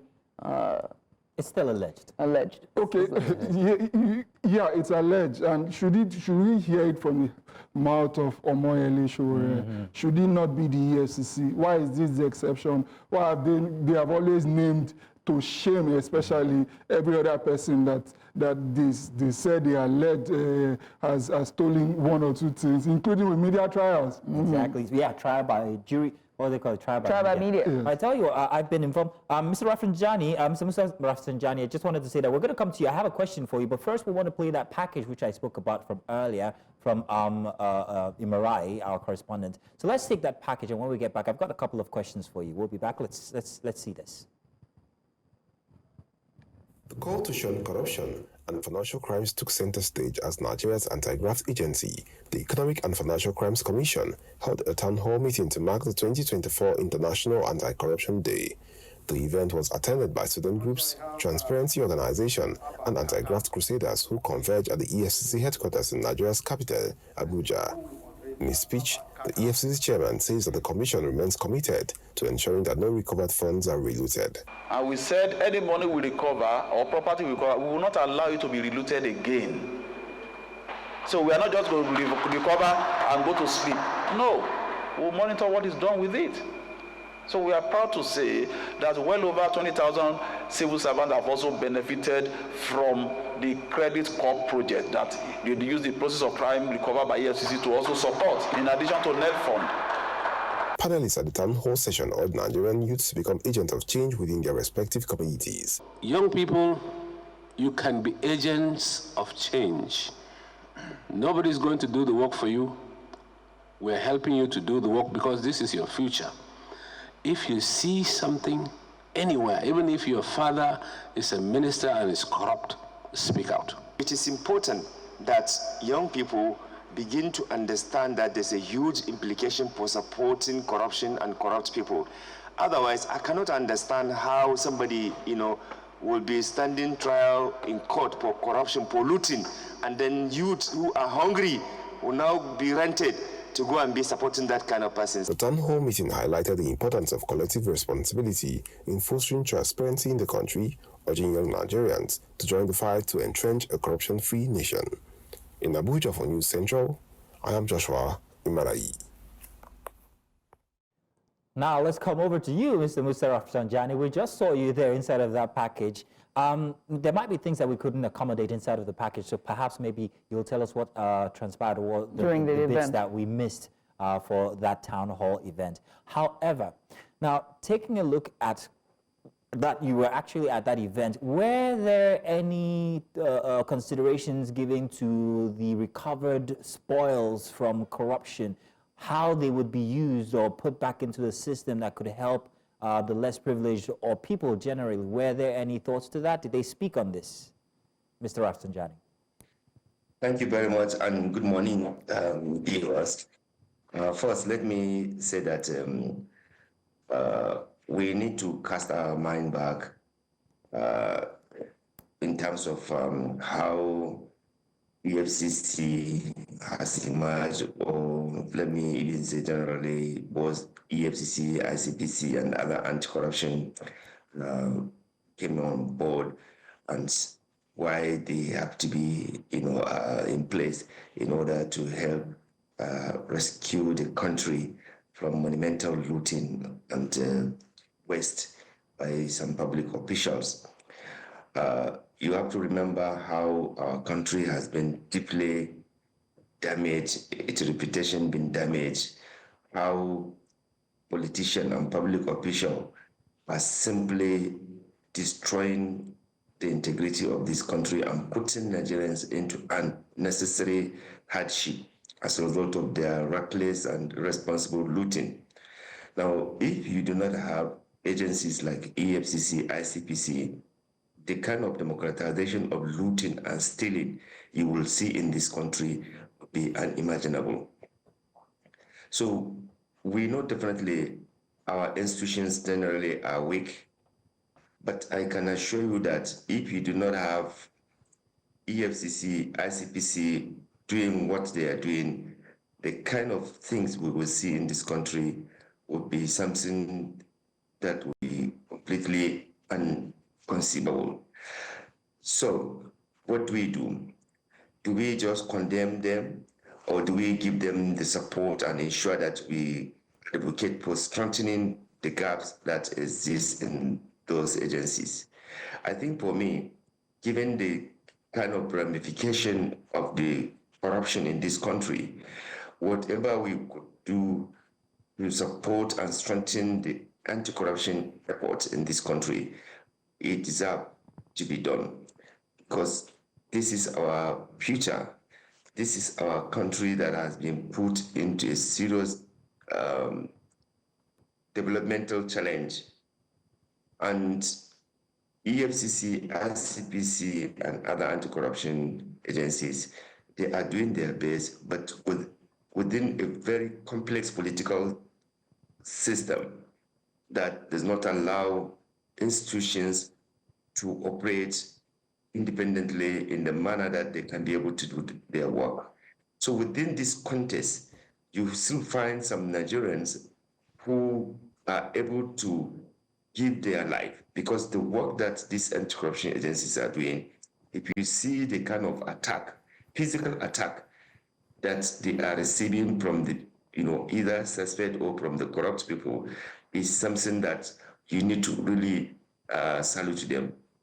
Many of them have been wounded, attacked, by corrupt people and their agents.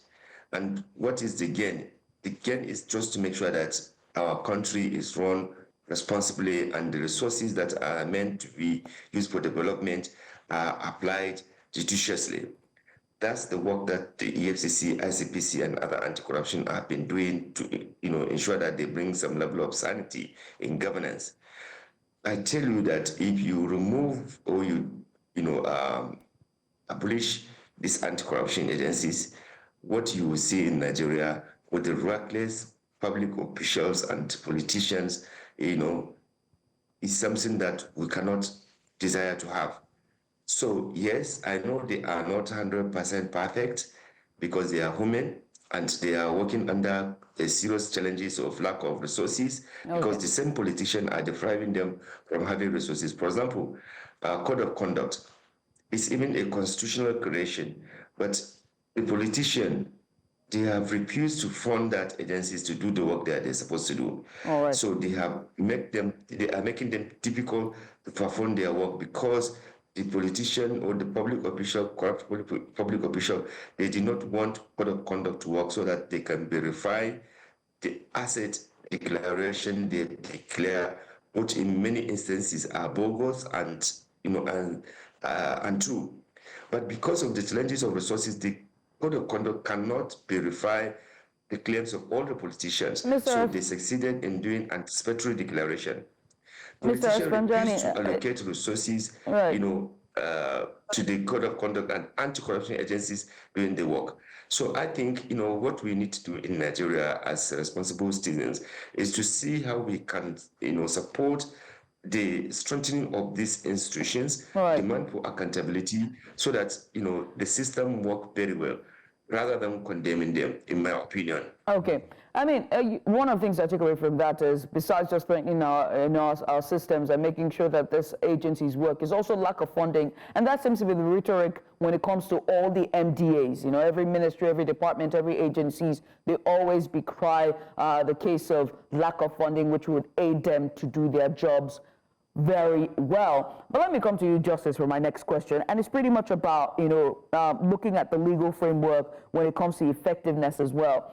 We have seen in the last couple of months where some states gathered to take the EFCC to court, saying that they're an illegal entity, right? And we saw the hide and seek case of Yahaya Bello and the EFCC. And so I have to ask you, have they done well when it comes to persecuting, alleged government officials who have been alleged of corruption and bribery and, drafting or crafting, I beg your pardon, and persecuting very high-profile corruption cases? The case of conflicting court orders, please. Okay, for me, I think that with respect to politically exposed persons, they've not done well. at all. In the history of EFCC to date, it's just about 2 governors that they have convicted. At some point, we had a situation where it is out of 36 state governors, 31 were under investigation in the history of this country. So if that happened sometime in 2003, 2007, 2011, 2015, 2019, till now, and we just have 2 convicted governors, even though unfortunately, the 2 convicted governors that are supposed to be used as deterrents were eventually even still pardoned by the president at the time. So I feel that it is very, very unfortunate that it's just 2. Out of every time we have 74 persons that are qualified pursuant to section 308 of our constitution for immunity. Once the immunity is done, why do we not have serious prosecution of these people in order to use them as deterrents? So having said that, let me also come back to the Yaya Bello situation. It is so unfortunate, and it was a disgrace to law enforcement in Nigeria. We saw what happened to Dele Farotimi. Yes. It was fast. Sharp. Even though a lot of legal breaches it occurred during the procedure was 0 as far as I'm concerned. But with Yaya Bello, taking months. It took months, It's almost a year. Almost a year. And it's so defying and so defaming to the image of law enforcement in this country that he had to be the one to say, okay, I'm coming by myself. He came the first time. And they couldn't arrest him. They couldn't hold him. He had to now present himself the second time. So what administration of laws are we experiencing in our country? Is it that there are some laws for some high and mighty, while there are some laws for the other ones who are not so highly placed? So these are some shenanigans and some appearances that show to us that EFCC especially is not up to date. Is not carrying itself or itself, the way it ought to be carrying itself. Because if you portray yourself in a way that people see that you are not biased, just imagine if it was a young Nigerian person that was in the situation that Yaya Bello was in. They will slap the hell out of him. They will slap the hell out of him. They will kick him like a football until they get to court. And these are the ways that they are administering justice in this country that makes people, that make them lose trust. There's bankruptcy of trust in law enforcement. I can feel the pain in your voice just recounting or reliving the moment you walked into court. Let me tell you why I am feeling the pains. Because sometimes we as lawyers, we are company clients to the EFCC the various formations, and the kind of treatment that even we receive, it shows to us that these officials need to be retrained. Justice, let's talk about that treatment. And I'm going to ask Mr. Rafsanjani here, since he was at the town hall that included the EFCC. Mr. Rafsanjani, regarding the way the EFCC operates, the way they engage, whether alleged or whether culprits, whether they have been found guilty or not, did they speak about this and whether it is proper for them to break down doors, assault people? How exactly are they supposed to carry out their duties in a way that doesn't infringe on the rights of other people? Thank you very much. EFCC is a creation of law, and therefore they must operate based on the law that we have. And if the citizens have any evidence of breaches of those laws, then it is their own responsibility to also rise and speak out about this and seek for the EFCC or ICPC or any anti-corruption, including even the police, to do it, in the manner that they are supposed to do. But at times, like I mentioned, if we understand the complex of how corruption has completely overtaken our public institutions, you will not be surprised. I sympathize with my brother, and we all share the same pain. But I tell you, the same politicians are the ones that are also selecting deliberately and carefully who becomes a judge. They appoint judges. The same politician, they procure the same corrupt politician, alleged politician, corrupt people. They are the one who procure the appointment. They are the one who procure the election itself. So it's a complex issue, and within this complexity, you still have some people like himself and many other Nigerians who are raising their voices to ensure that we are doing things correctly in this country.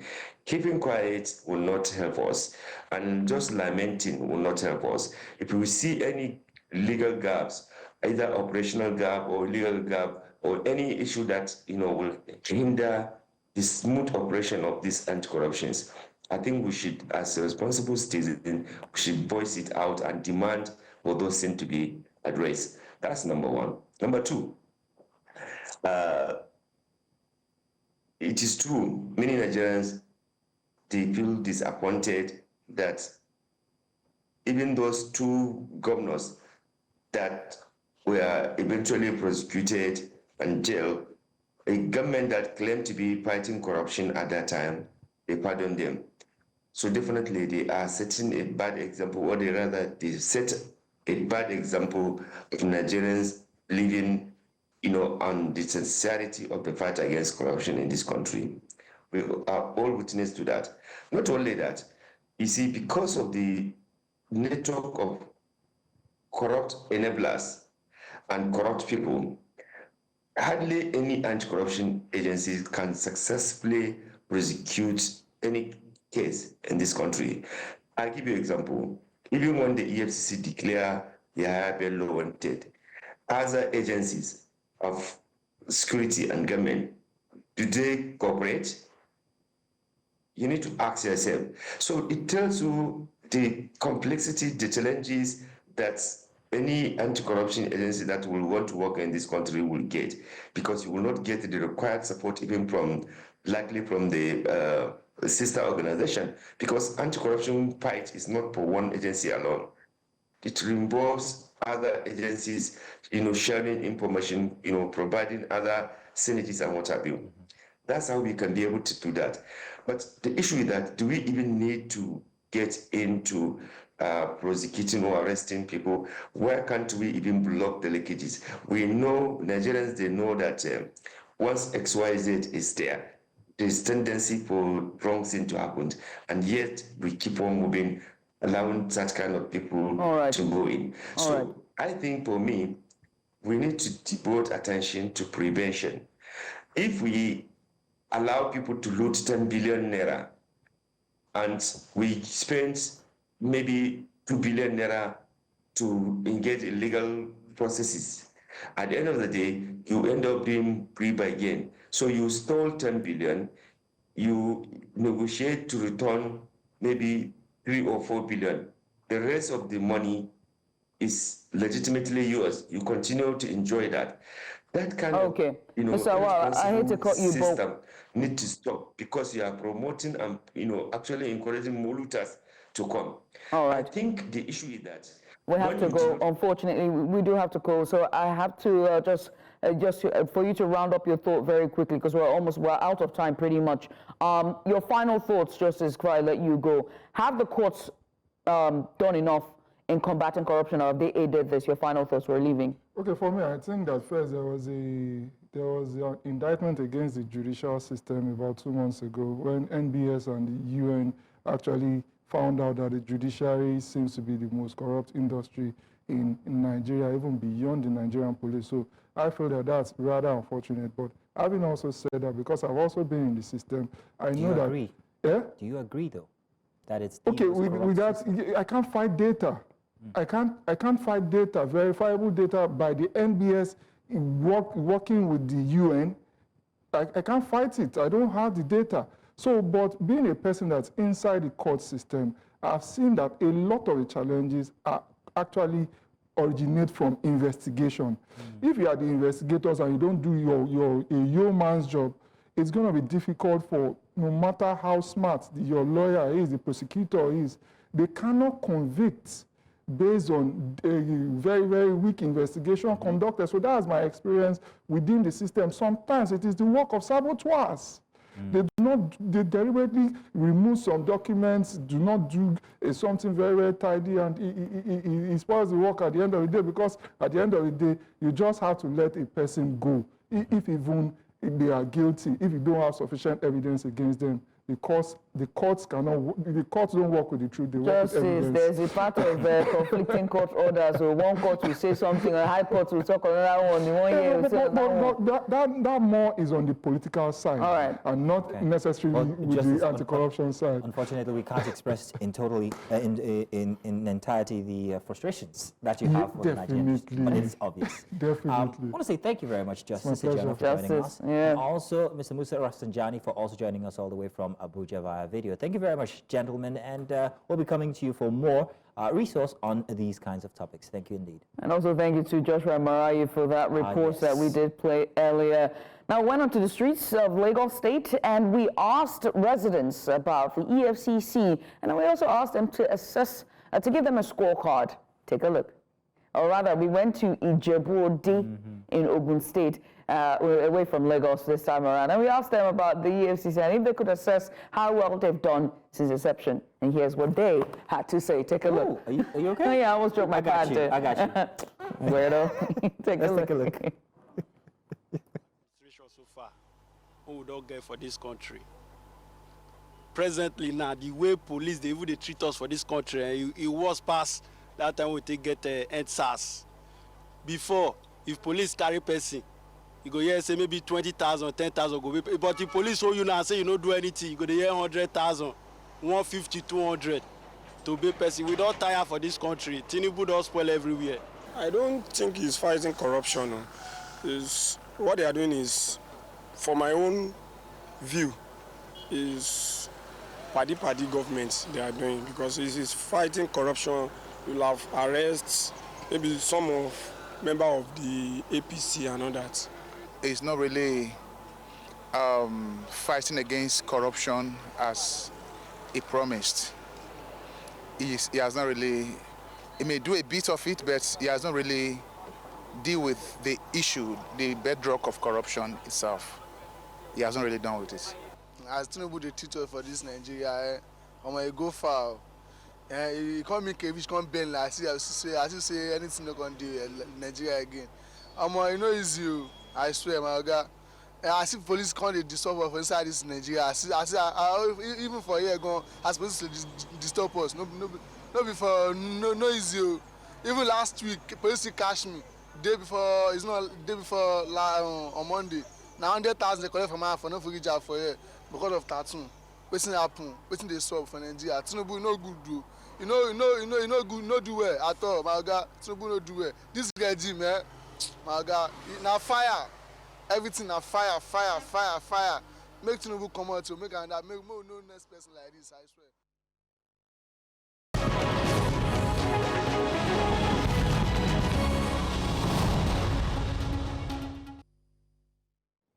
And you're welcome. Let's take the headlines for this morning. My name is Mazino Apil. Now, normalcy has returned to Kano and its surrounding areas as security operatives vacated the premises of the Kafo Kudu Gidan Rumfa Palace, the official residence of the Emir Muhammadu Sanusi II. On Saturday night, youths and supporters of the Emir gathered at the palace for a celebratory mini-carnival in his honor. The development follows Friday's siege by Nigerian police officers, which prevented the Emir from accompanying the newly coronated Wanban Kano to Bichi. In response, Emir Sanusi urged his supporters to remain calm and law-abiding. He emphasized that peaceful coexistence, even in challenging situations, is preferable to violence, reiterating his commitment to unity and also stability in the region. And now a coalition of northern groups has accused President Bola Tinubu of granting permission to France to establish a military base in the country. The coalition, while speaking with newsmen in Abuja, says that the federal government also approved the unrestricted access to France following a recent bilateral agreement with the European giant to extract the nation's mineral resources unhindered. The coalition, while calling on the federal government to rescind these agreements in the interest of Nigerian citizens, says that the action is unacceptable and equivalent to surrendering the nation's sovereignty, and warned that the entire northern region will resist these decisions.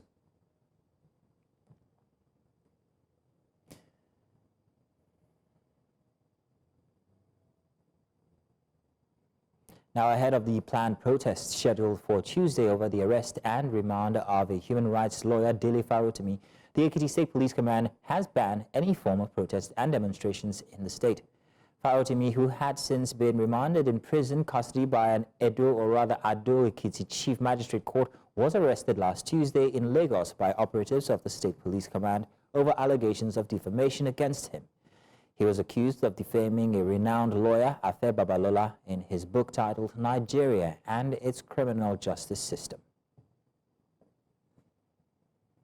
And away from that now, civil society organizations have described as unnecessary the National Assembly's efforts to create 10 new states in Nigeria, citing economic and developmental concerns. Now, they argue that most existing states are unviable and underdeveloped, urging the legislature to focus on promoting good governance and granting autonomy to local governments. The bills, which propose states like Coastal, Tiga, Etiti, Anyoma, and Okeogun, have passed various legislative stages but face criticisms. And several families have been forcibly displaced, seeking help in Nigeria's border town of Gamburu Ngala in Borno State. News Central's Umaru Kirawa reports that victims of the flood disaster in Gamburu Ngala, a Nigerian community sharing border with Cameroon Republic, are calling for help. Now, some of the affected flood victims are taking refuge in temporary camps and makeshift shelters provided by the Borno State Emergency Management Agency. And voting has come to an end in Ghana's capital city of Accra as the counting of ballots begin after a presidential and parliamentary poll. The tight presidential race is pitting Vice President Mahamadou Bawumia of the NPP ruling party against opposition NDC party ex-president John Mahama. Ghana's struggling economy dominated the race after the West African gold and cocoa producer went through a debt default, high inflation, and negotiations for a $3 billion IMF bailout. Voters are choosing a successor to Bawumia's boss, President Nana Akufo-Addo, who stepped down after serving the maximum of 2 four-year terms. They'll also elect the country's new parliament. And that's all this hour for the headlines. Do continue to stay with us for Breakfast Extra as we have more discussions coming your way, especially one on health and infertility. We'll be back. And you're welcome back. It's time for Wellness Central. It's where we explore the health and wellness topics that matter most to us. And today we're delving into an issue that affects millions of people worldwide. It's infertility.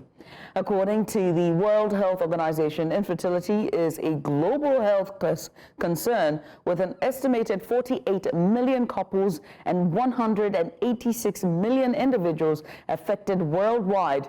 Now, advances in reproductive science, such as assisted reproductive technologies, ART, have provided help and hope to many couples. However, as gender selection has become more accessible through procedures like pre-implantation genetic testing, it has raised ethical questions about the balance between science and societal expectations in parenthood.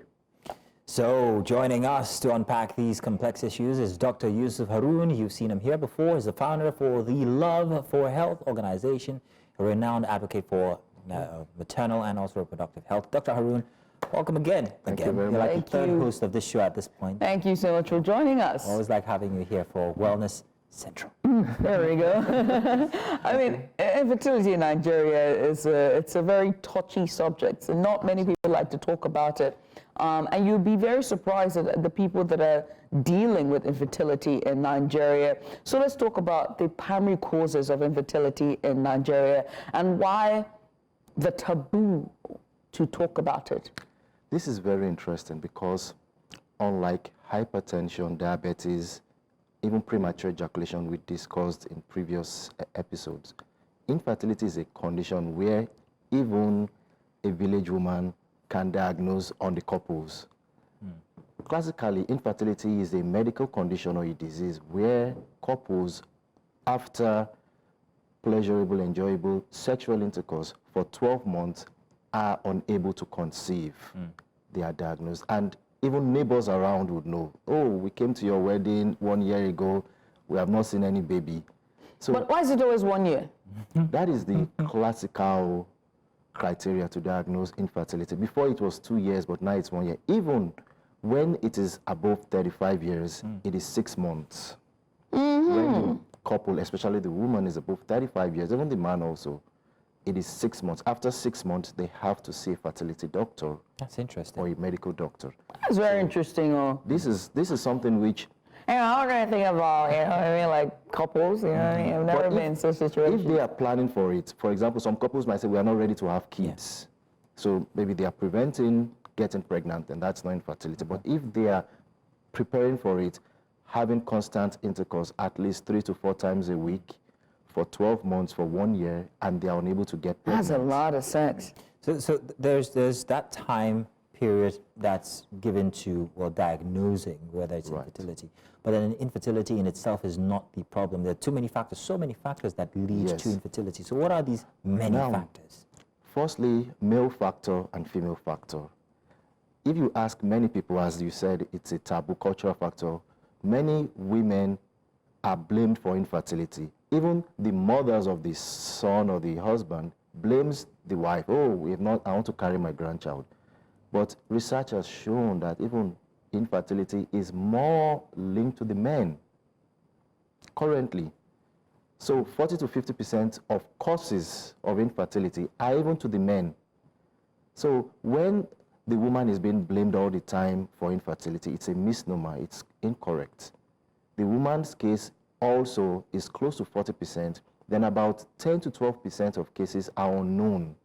So this is where the assisted reproductive technology comes in, like in vitro fertilization, like pre-implantation, genetic diagnosis or genetic Don't mention testing. too much. Let's take them one at a time. In vitro fertilization, IVF. We've heard about that so many times. Yes. What exactly is the procedure? I hear that they take your eggs and then they fertilize all of them. Why is it my eggs? I'm as the only lady here. Okay. And then they fertilize all of them. And then there are a couple of, what do you call these laws that people are always advocating against? Ethics. Ethics, ethical. Medical ethics on it. So different countries have different. Yeah. Nigeria. So in Nigeria, how does it play? There's no strict law on all these. Nigeria, we hear the. So what exactly happens? The eggs are fertilized and then they're selected. Yes, genetic selection. Yes, that is where the pre-implantation, you talked about pre-implantation, genetic diagnosis or genetic testing.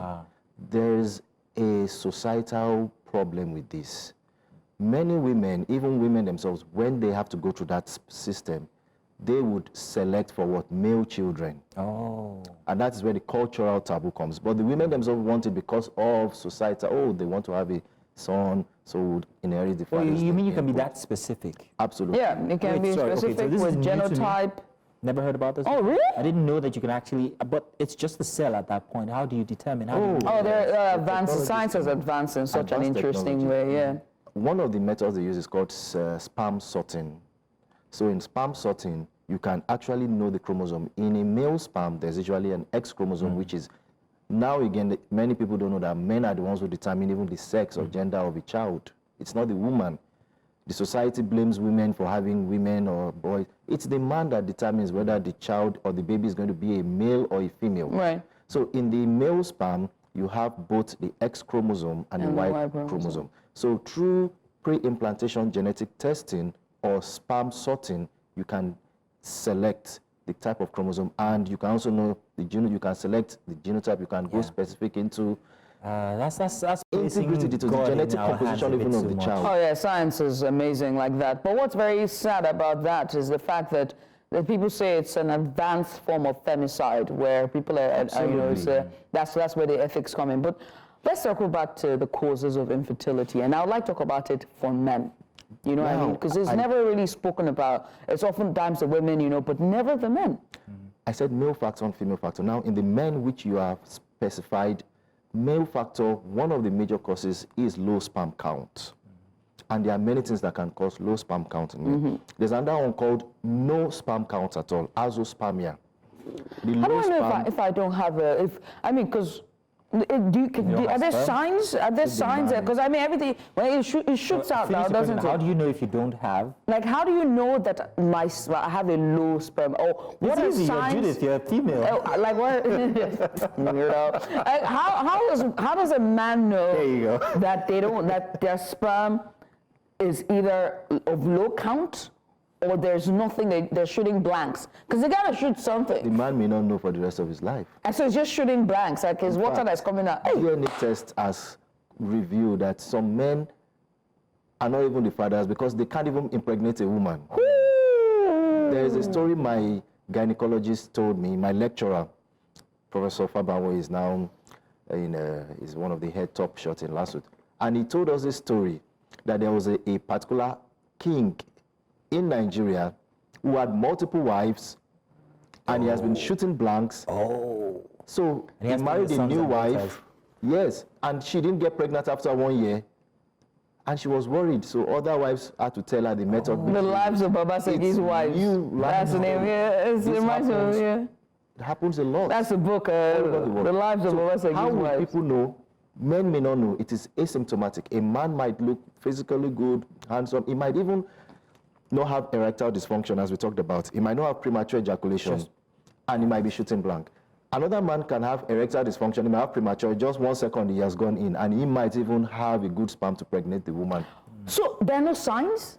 There may be no signs. The only thing or the most important way the man may know is if he goes for tests, seminal fluid analysis, SFA.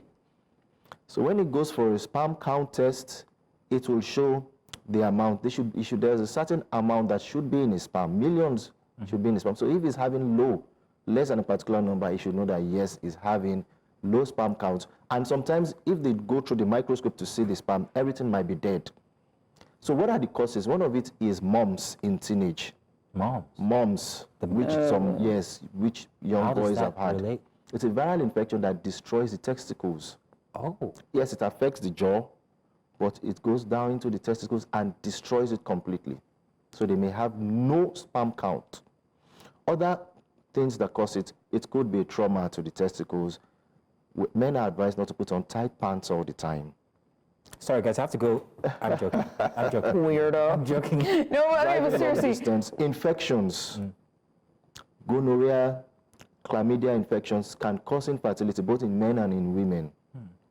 So, mention urethral conditions, urethral stenosis, urethral atresia. There are many things that can affect a man's reproductive condition, but people don't focus on it. They focus more on women. Oh, fibroid. Oh, she's having, like, also when you talked about egg donation, the woman, if she's having good eggs, she may donate. Previously, we talked about PCOS briefly. Yes. If a woman is having polycystic ovarian syndrome, it's an endocrine problem. But in that case, if she's not producing good eggs, she may not be able to conceive. That can be a cause of infertility. So even when they want to do IVF, it's not her eggs. Her eggs, if a woman doesn't even have good eggs at all, it might not be her eggs that will be used. You said something. Are women with PCOS prone to infertility? Yes, they are prone. And that is why we also talked of diabetes. Everything is now making sense, and diabetes could also lead to infertility. That is why when you have a patient with infertility, they are usually given anti-diabetic drug.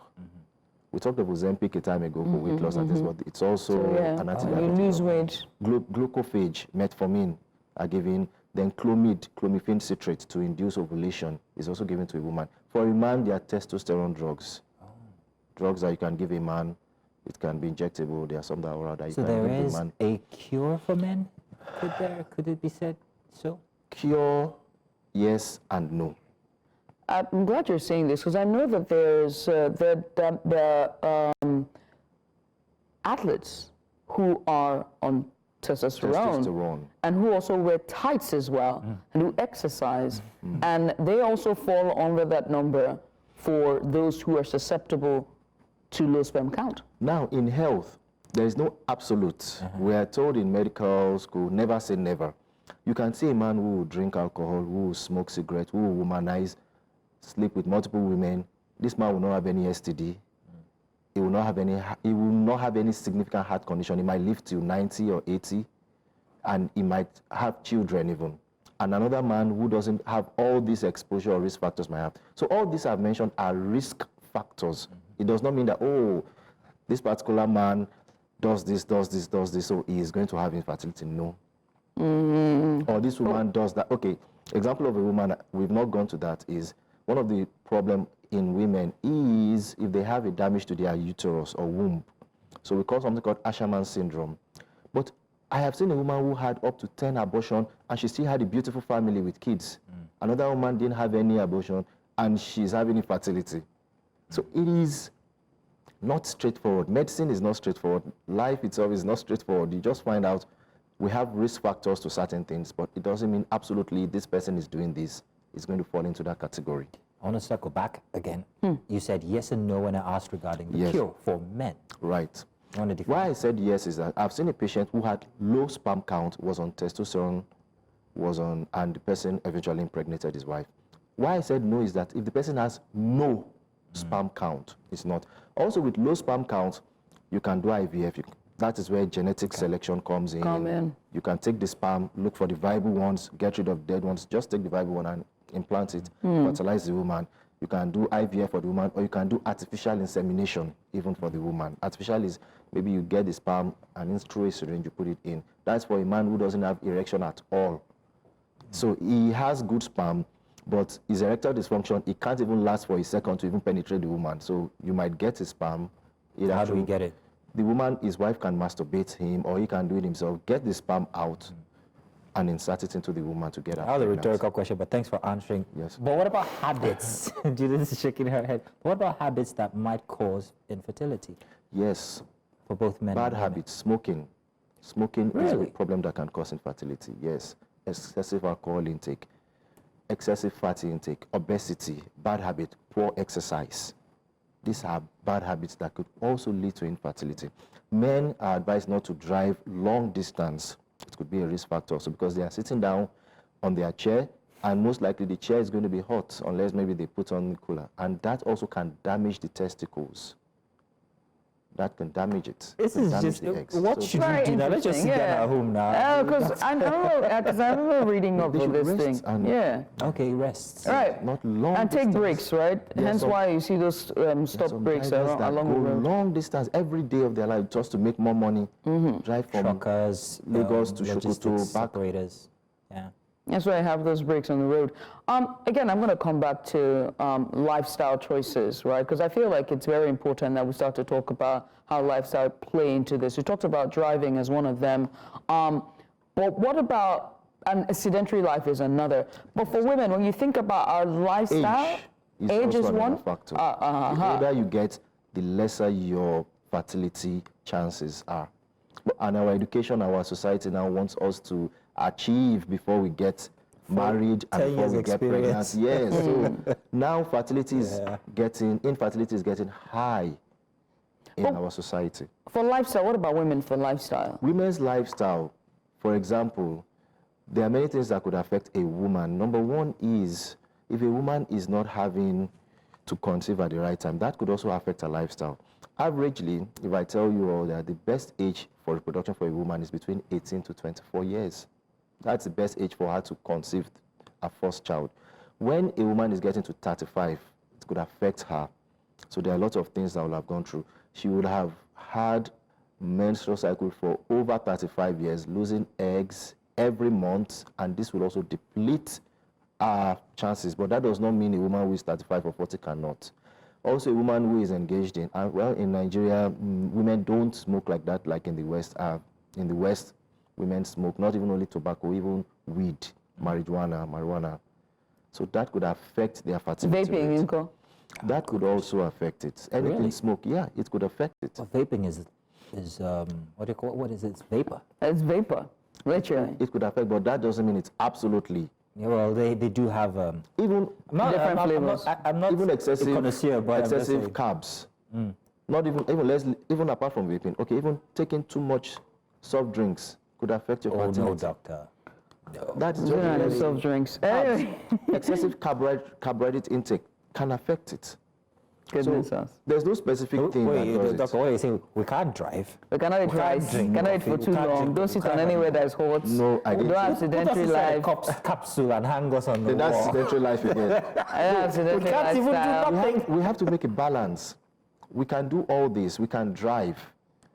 Long distance, I mean, is driving long distance for a whole year. Some people, that's their habit. No, if you want to drive once, maybe drive to Ibadan or drive to Enugu once a while, maybe like this December, some people are driving home. So it's doctor, okay. We have to round up now, but I just want people to know what they should do if they suspect or think that they might. Real quick, let's do this. 1 year, you never carry belevity, you go Now, down. exactly. After 1 year and you are less than 35, you have been planning consistently to get pregnant and there's nothing, please see a fertility doctor, see a medical doctor, see a gynecologist. Okay. That's number one. Number two, improving your lifestyle, exercise, work out.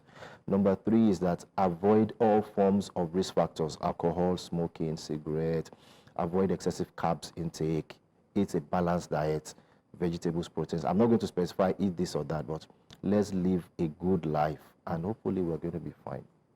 Well, doctor, amazing stuff. Thank you so much for joining us and just having this conversation with us. We appreciate you for coming on. Well, there you have it. Make sure to go and, you know, if you see any symptoms, you see anything, take the doctor's advice. Go to the professionals. And that's all we can take for Wellness Central here on Breakfast Extra. We're going to a short break. When we come back, there's more. Stay with us.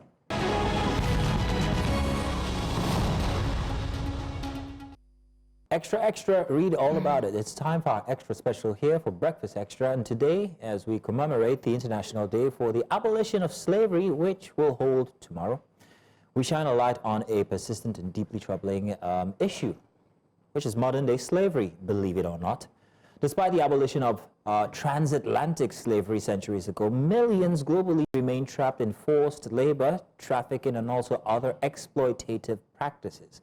According to the International Labour Organization, over 50 million people were living in modern slavery as of 2021, with Africa accounting for a significant portion. From forced labor to child exploitation and human trafficking, these heinous practices thrive in shadows but leave lasting scars on communities. Closer to home, Nigeria remains a major source, transit and destination country for human trafficking, with thousands subjected to forced labor or sexual exploitation. This is compounded by economic challenges, systemic inequalities, and weak enforcement of laws.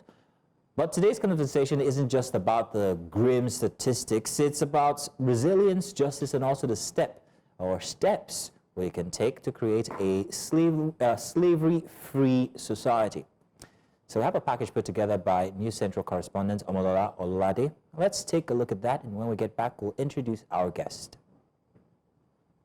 Rachel is a victim of human trafficking.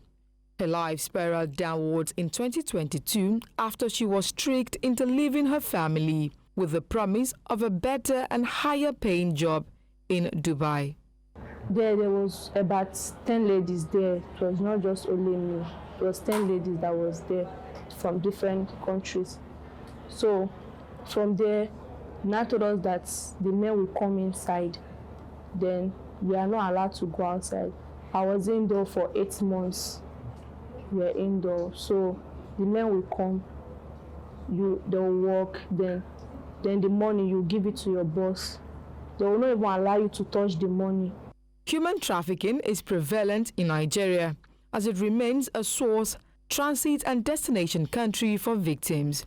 Like Rachel, many have become victims of exploitation, organ harvesting, child abuse, among others.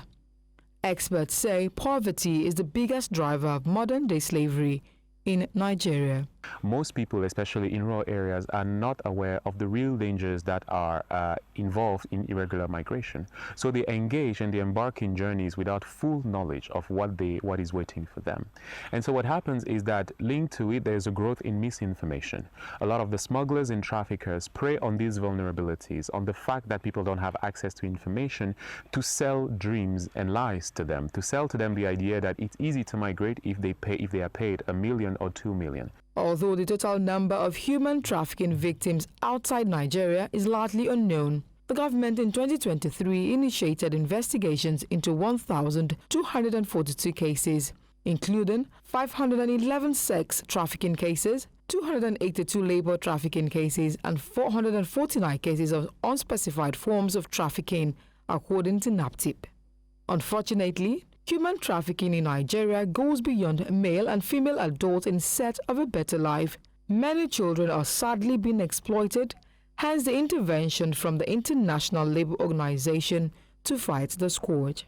We are working with the National Bureau of Statistics. We've collected data across the country to understand the extent and the prevalence of child labor in Nigeria. And the survey findings will be launched together with the NBS in a very short period of time. The Nigerian public therefore needs to be enlightened of the dangers of modern-day slavery to avoid falling victim to a widespread network of traffickers keen to exploit them. In Lagos for News Central, I am Omolola Ololade. Many thanks to Omolola Ololade there for that package. And now joining us for this very important discussion is Francois Xavier Ada Afana. He is a media and communication officer for IOM, and he joins us now live via video. That's the International Organization for Migration. Nigeria is the officer for media and communications. Francois Xavier Ada Afana, thank you so much for joining us. We appreciate you for doing this with us. Thank you for having me, News Central. Good morning, Nigeria. Good morning to you. I mean, let's get started. Understanding modern slavery. How does the IOM, how are they working to define, so first of all, how are they defining modern day slavery, and what forms are most prevalent in Nigeria today? So modern-day slavery is akin to human trafficking, and that is the recruitment of people with the aim of exploiting them for profit. As the report said, this is something that affects both men and women, children as well of all ages and all backgrounds who can become victims of trafficking, which is something that thrives also on ignorance. I think we have to start there. Trafficking in persons and modern-day slavery thrives on ignorance. One of the main reasons why we have a lot of people falling into these traps, a lot of people falling into these schemes, is because information is not made available. Information is not made available to them on how to spot these lies. Information is not made available to them on how to access protection and information. In the reportage that was recently shown, we talked about NAPTIP. And information is not always shown about the efforts that the government with its partners such as IOM and ILO, as we mentioned, are also doing. So what IOM does, we are the International Organization for Migration, and one of the components of our mandate is the protection of people on the move, migrants. And that includes victims of trafficking. So what we do is we provide a comprehensive package that helps victims of trafficking recover and rebuild their lives. That includes rescuing them, that includes voluntary return and reintegration, and that includes mental health, psychosocial support, a comprehensive package, because we believe that it's essential to address all these different aspects to have the person rebuild their lives with dignity. Mental health, psychosocial report. I'm going to remember that for a question much later down the line. However, I wanted to ask you what you thought about this. It's a culture here in Nigeria to actually go to the village, get a young person, bring them over to the city, inundate them with house chores, under the belief that you are taking care of them, paying for their school fees. Could this be regarded as modern-day slavery as well? It is a form of exploitation. This is what we would say. I think looking at the definition of human trafficking, we have to take into account a couple of components.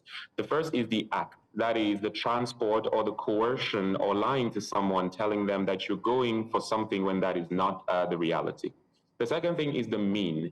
That is, you are transporting, you are facilitating the transport, you are aiding the transport of the person, and then the mean is the exploitation. So when we look at the definition, we have to keep in mind these three components that are contributing to what we call human trafficking today. So human trafficking, to recap, is the recruitment, transportation, transfer, or harboring or receipt of people with the aim of exploitation. So in a way, the schemes that we see where people are being told, oh, you can go in school here, when the person is not provided with the full information, it could be seen as a form of trafficking, but the best way to look at it is a form of exploitation, because there is a gain that is being made there on the person. So in your definition, you use the word recruitment. What if in the case where there is no recruiter, what if in the case where it's voluntary by the individual who wants to simply perhaps maybe go someplace else, thinking that they would have it better in these locations? Who's to be held responsible here? But we have to keep in... I think we have a network issue here. Xavier might join us again while we're trying to establish a connection with him. But you understand what I was trying to ask? Of course. Don't you? I mean, Yeah. I've met people who have actually been on certain journeys voluntarily because they're like, I can't take it here in Nigeria again, and they've trafficked themselves across to different parts of the world. Right. Some of them make it, some of them are turned around, Right. and the harrowing tales that they tell of people they see today and don't see them again tomorrow because of what happens and all of that. Yeah. And the shame that comes with that is that when they get there and they realize they don't have the jobs that they're looking for, or they were sold a pipe dream, what happens is they voluntarily put themselves into very harsh situations. Well, it's a very sad situation, and that's why we thought that we must commemorate, as the world commemorates this day tomorrow, for a day against human trafficking. We thought that here at News Central we have to bring that as well. So we have Xavier back now. Xavier, you were in the course of answering my previous question. If you would continue, please. Thank you very much. So we were talking about who is held responsible. I think here is the thing. Information always comes from somewhere. And this is what we also need to get to the root of. Information about a scheme, information about a job, information about an opportunity always comes somewhere. All right. One is free to make a decision to go wherever they want, and that is voluntary, and they have the right to make that decision. Okay. But we need to intervene, and we need to make sure that people have access to the right information. People need to be able to make informed migration decisions based on the truth, based on facts, and based on evidence. So information always comes from somewhere, and when we go back to the root of where the information comes, that's where we often see that there have been seeds of deceit and of lies that were shared with others. Well, we're going to put a pin on this discussion, Francois, Xavier, just for a second, because we want to cross over to Accra, Ghana, where we understand that the vice president and also the presidential candidate for the NPP for yesterday's election is now putting out statements, none other than the vice president, Mr. Alhaji Muhammadu Bawumia. I'd like to thank my wife, Haja Samira Bawumia, who has gone over and above the call of duty in her support for me. My thanks also go to my children, my brothers and sisters, and the entire Bawumia family for their support. I also thank my running mate, Dr. Matthew Opoku Prempeh, and his wife Alma for their strong support in this campaign. I am eternally grateful to our revered traditional rulers, religious leaders, and the generality of Ghanaians for their support. I thank former President Kufuor, the Council of Elders, executives, and the rank and file of the New Patriotic Party for their solid support. To all Ghanaians who voted for me and the MPP to implement our proposed bold solutions, I thank you for the confidence you reposed in us. To all Ghanaians who didn't vote for me and the MPP in this particular election, I thank you for considering my proposals, even though you exercised your right to choose by settling on the eventual winner. Let me also thank the Electoral Commission for overseeing yet another transparent and fair election in Ghana. I also thank the security services for their role in maintaining the peace. My thanks also goes to the media for their excellent reportage. Ghana has won. Thank you very much, and may God bless you, and God bless our homeland, Ghana. Thank you. So possible.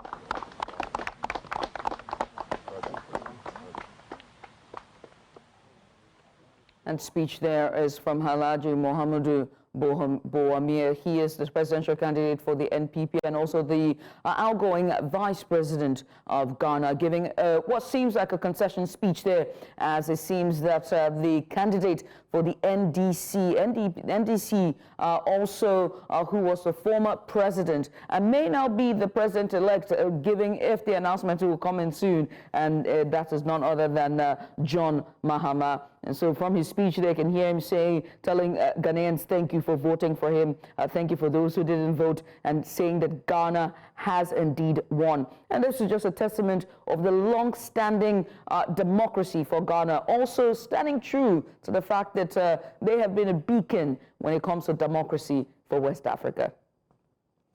Now we'll bring it back to the studio where we were discussing a very interesting topic as we commemorate the World Day Against Human Trafficking and modern-day slavery. We had our guest with us, Francois Xavier. We're hoping he's still with us because we've got some questions that we'd like to get answers for. Oh dear, I'm being told that he unfortunately we lost him. There we go. I was going to ask what areas in Nigeria are more hotspots. Hotspots, exactly. Hotspots. Where you have people leaving for, getting engaged in these kind of things. Yeah. I've got a couple in mind, but it's always good to get where the professionals, let them tell you where to start. Yeah, let's let them. But what's also interesting, I've forgotten about Marshall's report about the young men who also left as well, who were lured into going for a job. But this time, this isn't transatlantic. This is to neighboring Ghana. I'll use that word lure. Very deliberately, if I must use it, because in that case, it was a case of, okay, this you can get this, come and see, and then they volunteered to go and then got something else. So the dynamics are different with different cases. You could have people who are saying, I'm just volunteering to go all the way, or people who have been lured to going themselves. So yeah, it's a very interesting and dicey situation when it comes to modern-day slavery. But whatever you can do, just note that not all that glitters is gold. We've been told that we have Francois Xavier back. Francois, are you back? I am back. Fantastic, Francois. I'm so happy that you're back because I had just asked Judith what she thought about the situation, and I was asking exactly where in Nigeria do we have the most prevalent situations when it comes to modern-day slavery, and why exactly are these locations prone to these? Well, here we need to let the data speak for us. And the data that we have at IOM between 2017 and 2024, we have helped a number of victims of trafficking return to Nigeria, about 4,800 of them. And when we look at the data on where they come from, the first states where they return to are Lagos, followed by Edo State, followed by Delta, Ogun, Ondo, Oyo State. Which is something that we have known for a while, but which is also something that I think a lot of Nigerians are aware of. Lagos, why is it? Because Lagos is a turning point. It's a turning point for a lot of people. A lot of people go through Lagos to travel wherever they want to go. But also Edo State, because for the past few years, we have uncovered and realized that there are a number of trafficking and smuggling rings that target young women and men, specifically in Edo and Delta State, who are vulnerable. And when we say vulnerable, we're looking at people who are illiterate. We're looking at people who do not have access to economic and employment opportunities. We're looking at people who do not have access to information on how to migrate safely. And what happens is that these trafficking rings and schemes prey on the vulnerable and sell to them lies and dreams that they can make it elsewhere, when we know that this is not the case. And what's the mechanism of these migrations? How do they leave from one spot to the other? What's the most used means? Well, there are multiple ways that this happens. Usually what happens is that people would move from wherever they are, usually to Lagos. Lagos, as I said, is a turning point. So and then from Lagos, then people would migrate in various ways. There are people who migrate by plane. So from Lagos, they can fly to whatever destination they have been promised to. But also some people decide to take the road. So from Lagos, then they will travel up north to Kano. From Kano, then they would cross into neighboring Niger. And then from Niger, they do the journey all the way either towards Libya or towards Mali, Burkina Faso, Algeria, where they're going to. I think what needs to be said is that the trafficking rings they are real, number one. and a lot of content and work has been done to expose them, but people need to be aware of it. People need to be aware, as I heard you say earlier, that not everything that glitters is gold. And people need to develop reflexes to know that whenever someone promises you something that is too good to be true, then that should raise a red flag. Right. I mean, let me quickly just center in this stat, women and children. I think it's very important. Let's talk about the numbers for trafficking when it comes to women and children, and also what are the trends you're seeing with those numbers and the harrowing experience that they have to face. I know I'm putting a threefold question, but I'm being told we're out of time, so bear with me. No, that is a very important question. I think our data shows that the majority of the people who are victims or survivors of trafficking are women. And they are also women of a certain age. I think from our data, we have 88% of the returnees who are women and girls, which is shocking. It is shocking because we know also why these women and girls are being trafficked for. The primary reason is for sexual exploitation, which is a shame, but which is also disheartening. And we have heard the stories. We've heard the many people that we work with, the many people we have rehabilitate and reintegrate in the society, tell us harrowing stories of sexual abuse, of harassment, of rape by multiple partners several times, of exploitation and of labor, of pregnancies. We have met a number of children who were born out of these harrowing experiences. So it is a disheartening situation which needs to be, on which we need to put the spotlight. We have to continue putting the spotlight on this because regardless of what we think, traffickers are, number one, around us, but also any one of us could be a victim. We always remind people that anyone could be a victim because we are all vulnerable to this. All of us receive alerts on our phones, on our Facebook accounts. All of us receive alerts on our WhatsApp and our Telegram accounts. We all see a flyer, a poster that says, why don't you come study here? Or why don't you come get a job? Or any one of us can be approached by a friend, a neighbor who tells us, hey, how about we go to this place? So all of us are potential victims of trafficking, regardless of our level of education. We can all be victim and fall to this. Now, real quick, what about the men? Why do they travel? Since we've spoken about the fact that it's prevalent when it comes to women and girls, why do the male victims also engage in this kind of journey? The overall reason why, the first reason why people migrate irregularly and by doing so fall sometimes victim to trafficking is the search for better economic opportunities. And that is something that affects both men and women. One of the key drivers of irregular migration and that accentuates trafficking in person is the lack of education and economic opportunities. So when it comes to men, one of the first reasons why they leave is because someone told them somewhere that there's a job.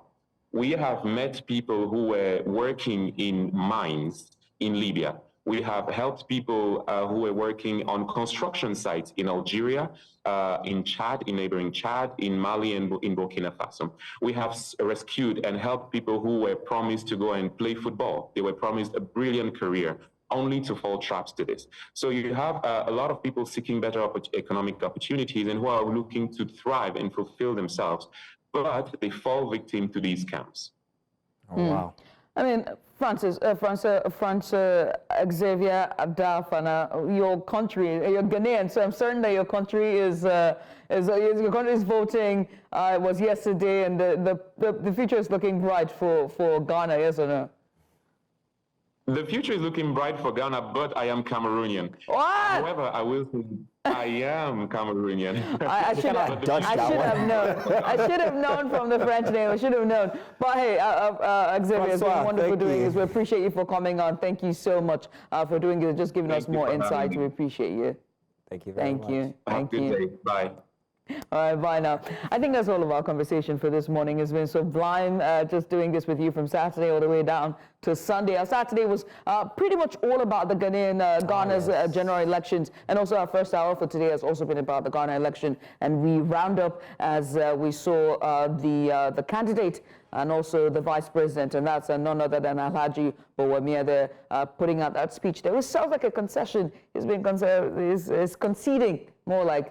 And Mahama is poised to win the elections. Poised, I like that word. I wanted to say congratulations to Ghana. Yeah. I also wanted to say beautiful process.